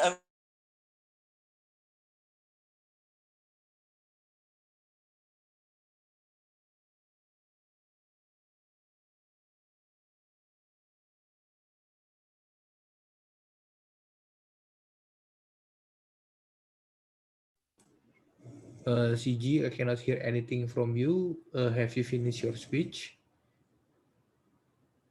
Oke, tes. Ya, Mati kayaknya lampu, tadi. sorry. Oh gitu. Tadi sempat berhentinya di raping your women, I think. Dan itu tinggal 20 detik lagi. Do you want to finish your speech? Is it necessary? Oke. Ya nggak apa-apa sih kalau if you want to, it's okay. Oke, 20 detik ya. Oke. Iya, betul. I time it first. 1, 2. Wait, ini mati lampu. Alright.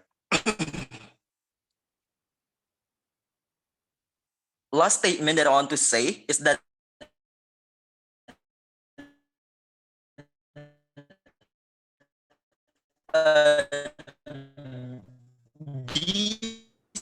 Suaranya patah-patah. that criminals are not mitigating factors in criminal justice system. They are not mental disorder people. They are criminals. That is that it's okay, Kak. Oke deh. Sorry ya. Oke. Yes, Kak, it's okay.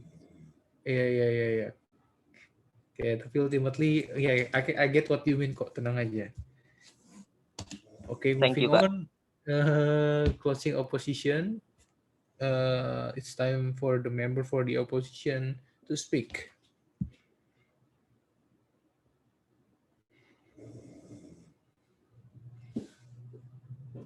Am I audible? Yes, you are.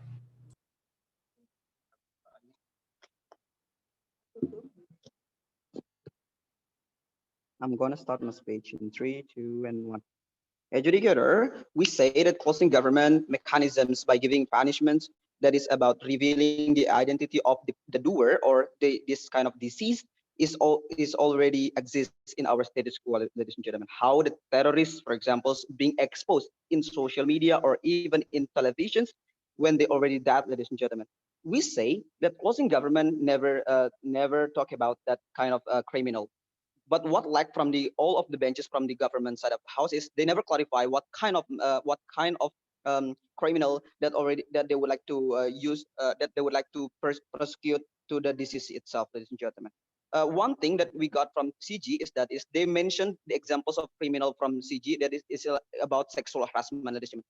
We say when they mention about sexual harassment, when the people already dead, for example, and then they would like to prosecute the people, and in case of sexual harassment, we say that the law abusement will exist in that cases, ladies and gentlemen. We say that law abusement is highly high probability to be exist in that kind of scenario that I would like to explain in my extensions, ladies and gentlemen.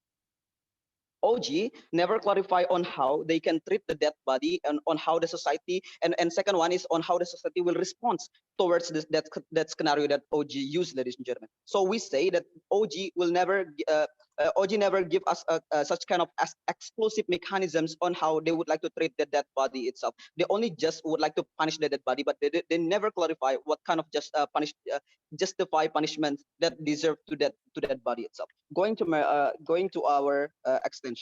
Before that, in this debate, we do not try to say that disease will be free from their sins. The disease will erase the sins from the disease will be erased. But whether or not the disease will be justified to be prosecuted in the court itself, ladies and gentlemen. Let me go to my extensions. What will happen if this scenario will be running well under the government side of the house? There will be a law abusement. The scenario, because of the scenario is still biased, there will be no people who will defend the positions of the dead body itself, ladies and gentlemen. And also, the law abusements will exist because of the people when the people who have a lot of money, for example, they can manipulate the data, for example. That we see the case of if let's take the analogy, if Saipul Jamil, for example, Saipul Jamil cases, for example, there will be people who are dying, for example, or who are dead, for example. But because of Saipul Jamil have a lot of money, so then the tendency of Saipul Jamil to manipulate data in order to make him not as a cruel person in the court will be higher, ladies and gentlemen. So that is why law abusements will high probability to be exist in the scenario of government. Second of all, there will be a bad response towards this scenario from the society itself. Because of why? Because of it will create a greater problem in our status quo. Because of why? Because of the society will see you when you give the punishment, it will just like unhuman, ladies and gentlemen. We say that the humanity should be considered in form of giving punishments or in form of giving prosecute itself. Let me see the characteristic of law. First, there will be the one who must responsible to the law itself. If the one who are who need to be responsible already dead, for example, so the law should not be running well, should not be run as well, ladies and gentlemen. Second of all, the people should have a right to defense or at least to give a clarification. In their side, in government side, there will be no clarifications. There will be no defensive actions that will be given by the doer itself, even if because of they are already dead, for example, ladies and gentlemen. That is why we say that under CO it will be very problematic and it will create a greater problem in the future. What our goal as closing opposition is we would like to create a justice system, but at least we need to consider the humanity also, ladies and gentlemen. What kind of create justice system that we mean? For example, the terrorist who bombing himself, for example, just like the case in recent years in Indonesia, when they bombing the church, for example, we say that the punishment will be there because of it is and the punishments will come from the society because of the name of the terrorist will be remembered all time, not only for short term but for long term. The name of the terrorist will be remembered by the society itself, and we think that it is more justified rather than they would like to give the punishment to the dead body itself. Regardless, we have a norm, for example, we have norms that will limit their movement to give the punishment to that body itself. That will make them unjustified to give the punishment to that body itself, ladies and gentlemen. We say that in conservative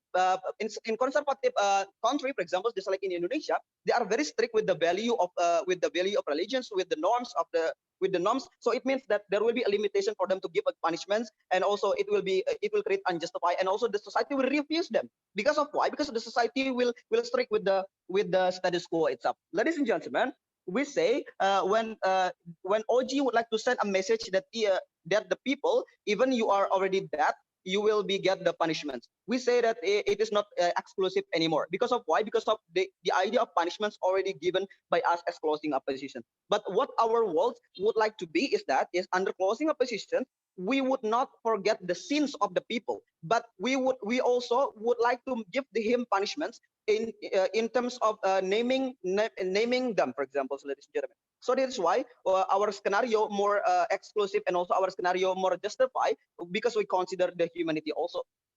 Ladies and gentlemen, under opening government, it will also create unfair system, because of it will unjustify, because the idea of clarifications and also defensive from the doer will never be exist, and in law. And in the name of law, it is not permitted, or it is forbidden in the name of law itself. Because of in the law, everyone should have the right to express or to give the clarification, or at least to speak up in the law itself. Second one, it will be biased, because of the judge will see only from one side, from the one who are still live in this world. But the judges will never see how the clarification from the others, that is from the disease itself. That is why it is going to be biased, and we should not believe that this kind of scenario will run smoothly, and also this scenario will be accepted by the society itself. Because of the acceptance of the society will make the law itself, will create a satisfaction. Ladies and gentlemen, let me see what is the fundamental thing from the law itself. The law should be conducted in order to give the satisfaction to the society. But since the satisfaction from the society is not exist, so the law is not unfair anymore, ladies and gentlemen. And we say under government side of the house, they never prove to us why the response of the society will accept those kind of scenario that they propose at the very beginning. So based on that argument, we're very proud to be closing opposition. Thank you. Thank you, OO. Now we are going to proceed to the last speaker for the government side, the government whip. Here.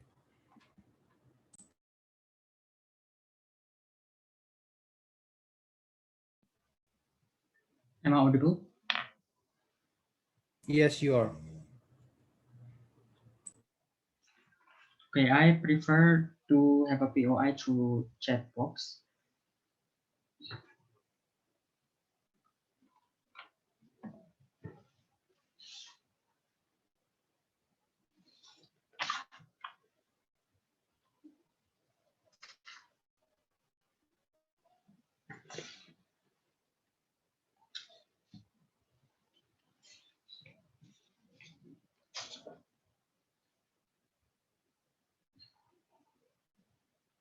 I'm going to start my speech in 3, 2,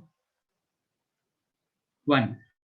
I think that the case that happens under this motion is the case that is in a very small number, ladies and gentlemen.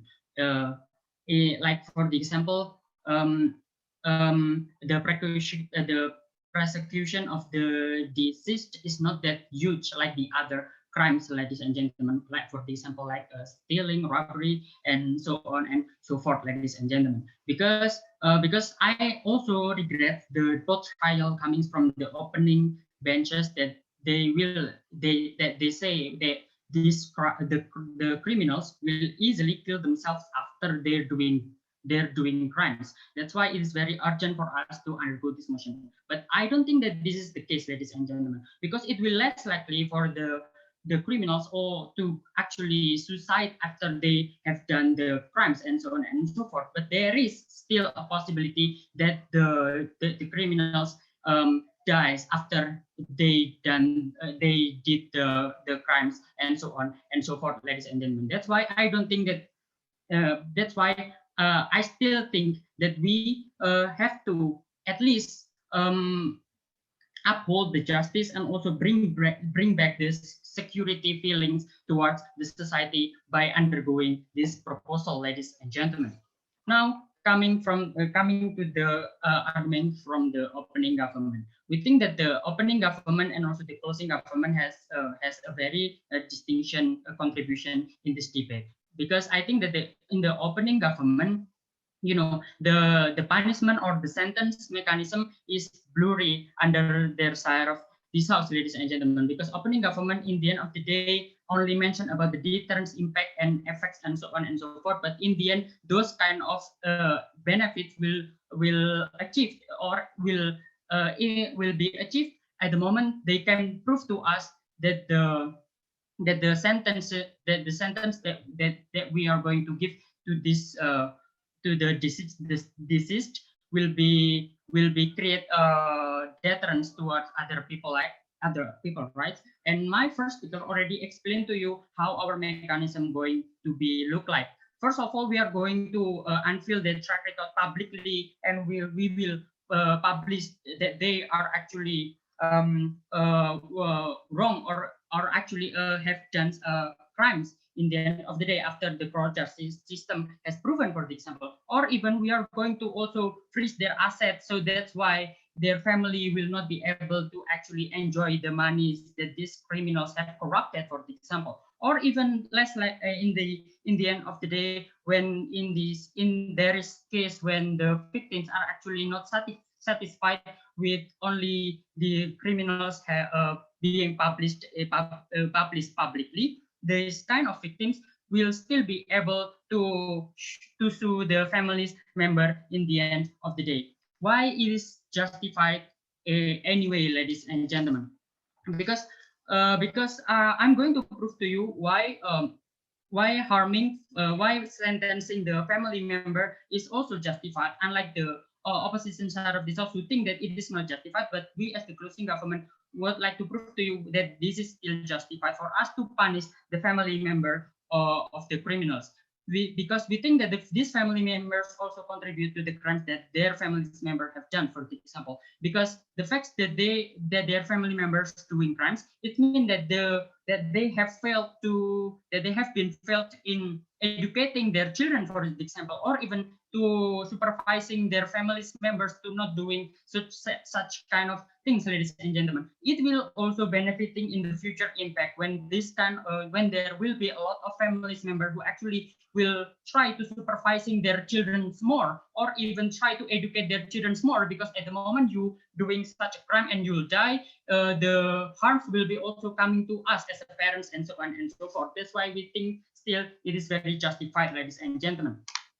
That's why we think that the distinction coming from the closing government should apprehend the opening government, because all of the benefits coming from the opening government will be achieved at the moment. We have proved to you that it's very justified for us too. And also we have also mentioned about the mechanism to you anyway, ladies and gentlemen. Now come to the opposite side of this house. I'm going to explain the arguments coming from the opposition side of the house in once, because I think that the closing opposition are actually repetitive towards the opening opposition, and their arguments are actually similar, ladies and gentlemen. First, the arguments coming from the opposition side of this house is all about that that they want to prevent a biased judgment, or even they want to that it will be more likely the case will be more likely contingent on a victim's perspective and so on and so forth, ladies and gentlemen. But I don't think it will be most likely. Why? Because in the court justice system, even if there is no the criminals who actually Faris, can I speak cannot up. hear you. Yes. Okay, can you hear me now? Halo? Halo, halo. Ya, can you hear me now? Sekarang aku bisa dengar, tapi tadi aku sempat Halo?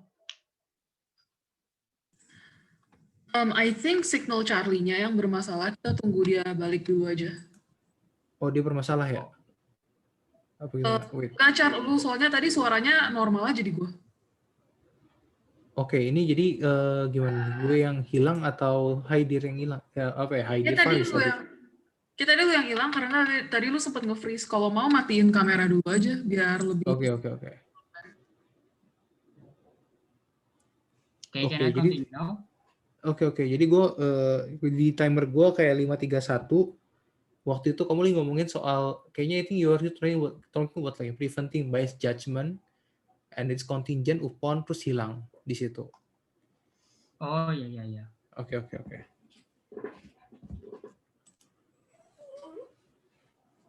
Ya, Anggo. Can I continue now? Yes, yes. Okay, thank you. I'm going to continue my speech in 3, 2, 1. All of the arguments coming from the opposite side of this house is all about the, they want to prevent a biased judgment, or even they want to prevent a case that is contingent on the victim's perspective and so on and so forth. But I think it will less likely for this, ladies and gentlemen, because in the court justice system, the judge have already the mechanism on how they have to do this kind of case. For example, when there is no criminals who attend the court justice, for example, or even this kind of jurists have already skills to be fair in seeing the case, even if it is only from the victim's perspectives or even only from the evidence that is collected, ladies and gentlemen. That's why I think it will be less likely for them anyway, ladies and gentlemen. And more than that, why we think it is very important for us to actually undergo this motion, because we think that in the case when the criminals is already dead, meaning that there will it will only about the victims or who wants to prove that they have that they are good enough, ladies and gentlemen, because there will be also a possibility that this dead body is actually not criminals, meaning that they don't do any crimes at all, ladies and gentlemen. That's why under our proposal, we are not only protecting the victims who actually report their case, but we also will, in the end of the day, trying to figure out who is actually the door and who is actually the victims, ladies and gentlemen. Under the opposite side of this house, there will be no mechanism on how this kind of the dead body will be proven at the moment they are not wrong at all, ladies and gentlemen. And also more than that, all of the arguments coming from the opposition side of this house are actually good. They mentioned about they want to prevent the bias judgment and so on and so forth. And it is very important for us to actually invite the criminals and so on and so forth. But that's not deny the fact that the justice still needs to uphold, ladies and gentlemen. Even and also the victims' loss, it also has to be upholding, ladies and gentlemen, and also the responsibility from the deceased who have already done the crimes has to be revealed, ladies and gentlemen. That's why even if there is no the criminals attend the court justice, we still believe that it is still important for us to undergo this motion. Thank you. Thank you, Governor Whip. Now we're going to proceed to the last speaker in this debate, the opposition whip.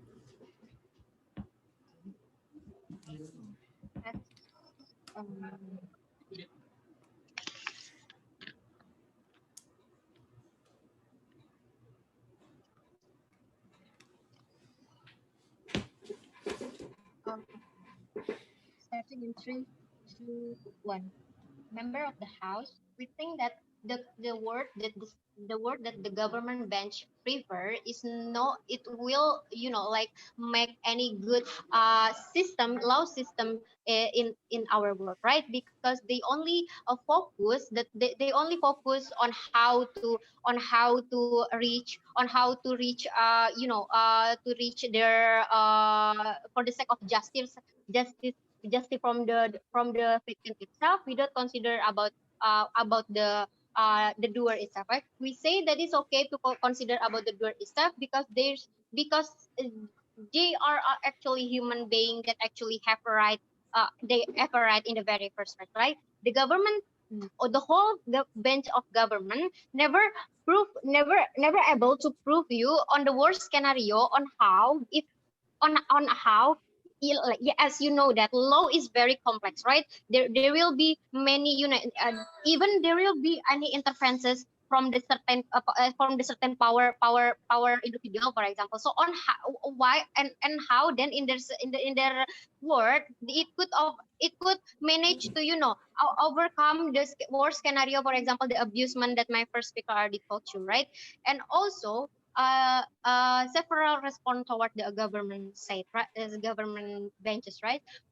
They propose starting from opening government, they propose this kind of proposal in order to give the trend effect so that there is no any criminal again, right? Well, we say that the trend effect already exists in our circumstances, right? And how that is not effective enough, right? Why? Because someone do commit the criminal, it's because of their consent, right? Not because they are afraid about the the punishment or the sentencing, because they already aware in the very first place. They already know that on how they will got the punishment, on how they will be sentencing by the law, for example, but they still committed it because they are willingly to do that, because they already know that about that sentencing, right? So the train effect, the train effect will actually never effective in the very first place, right? So we don't need to take this kind of proposal to give the trend effect, right? And also they also stated that the causing government also stated that there is, when you done the criminal, you don't have any right, right? We say that the causing government is really evil in this debate, right? Because they are egoistic. Because as the government, you still consent about your citizen, right? No matter what, even the citizen, even the citizens are committed the criminal, but however they are still your citizens, right? Who pay the tax, for example, and so on and so forth, right? So that's why at least you need to respect the body of that body, right? And also talking about the dead body itself, right? That the family don't have any regulation and so on and so forth. We say that is not true, yeah, not true, right? Because in certain belief, the dead body is also crucial, right? We need to respect about that, right? We also need to consider about that thing, right? And also there is under their side, they also talking about they argue that if we proposing this proposal, not proposing this proposal, it there is no clear and there is no clear system or clear mechanism or so on and so forth, right? Well, we see that the unclearity is exit in your side, right? Why I say so? How you will gain the information, right? How you will get the informations? Because it is not fair. Even you are the doer, even you're the criminal, but we say that it is not fair if the informations only got from the victim itself. We need to see in the both side, right? Because that is how law exactly works, right? We say that is the unclarity is acted in their side, right? Because there will be no balance, right? And also it's better for you to focus on another investigations, right? Another investigation, for example, if the criminal is conducting if the criminal is terrorist, then you need to investigate to another spectrum, right? It is much more better rather than you investigate more and more in that paper, ladies and gentlemen. There is no any good information that you will get to solve your problem in the very first place. So we say that you to focus on another spectrum. And also we say that it's society response is very important in our side, right? As my first speaker told you, uh, the society response in here, because our society now is progressive, right? We are really uphold the humanity in the very first place, right? Yes, we do realize that these people are bad, these people are do such an immoral thing, but but we don't want, but we regret about that, right? And we will remember in our memory, right? But to give them a punishment, to give the punishment prosecution, which this prosecution is not clear on how this body gonna be, it's not relevant, right? Society will hard to accept this because our society is progressive and upholds the sense of humanity in the very first place, right? And also the sentencing, they would like to give the sentencing because you know give the punishment give the punishment in order, like their name will bad or so on and so forth, right? We say that is already exists, right? We say that even the moment when they are suicide, they will at the moment when a criminal suicide, they still get the labeling from the society, right? We say that is enough for the criminal to get the judgment, because that what they deserve. For example, they deserve because they already died, and the only thing that we can do is only to remember them as the bad people, right? Because that is very effective, right? Because this kind of labeling will long lasting even in your family itself, right? So we say that is more effective rather than you bring it to the law, which is very complex, and there is no further further mechanism in this proposal, right? So because of those, we oppose. Thank you. Thank you, Opposition Whip. Now we are going to proceed. Wait, the debate has ended here. Thank you for the debate. You can all leave the room right now.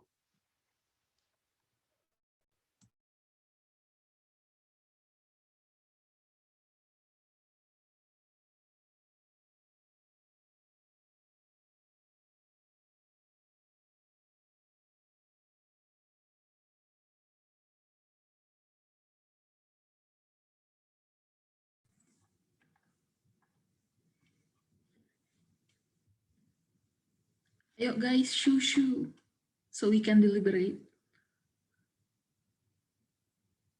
Oh ya, untuk committee, you can stop recording now as well. Thank you.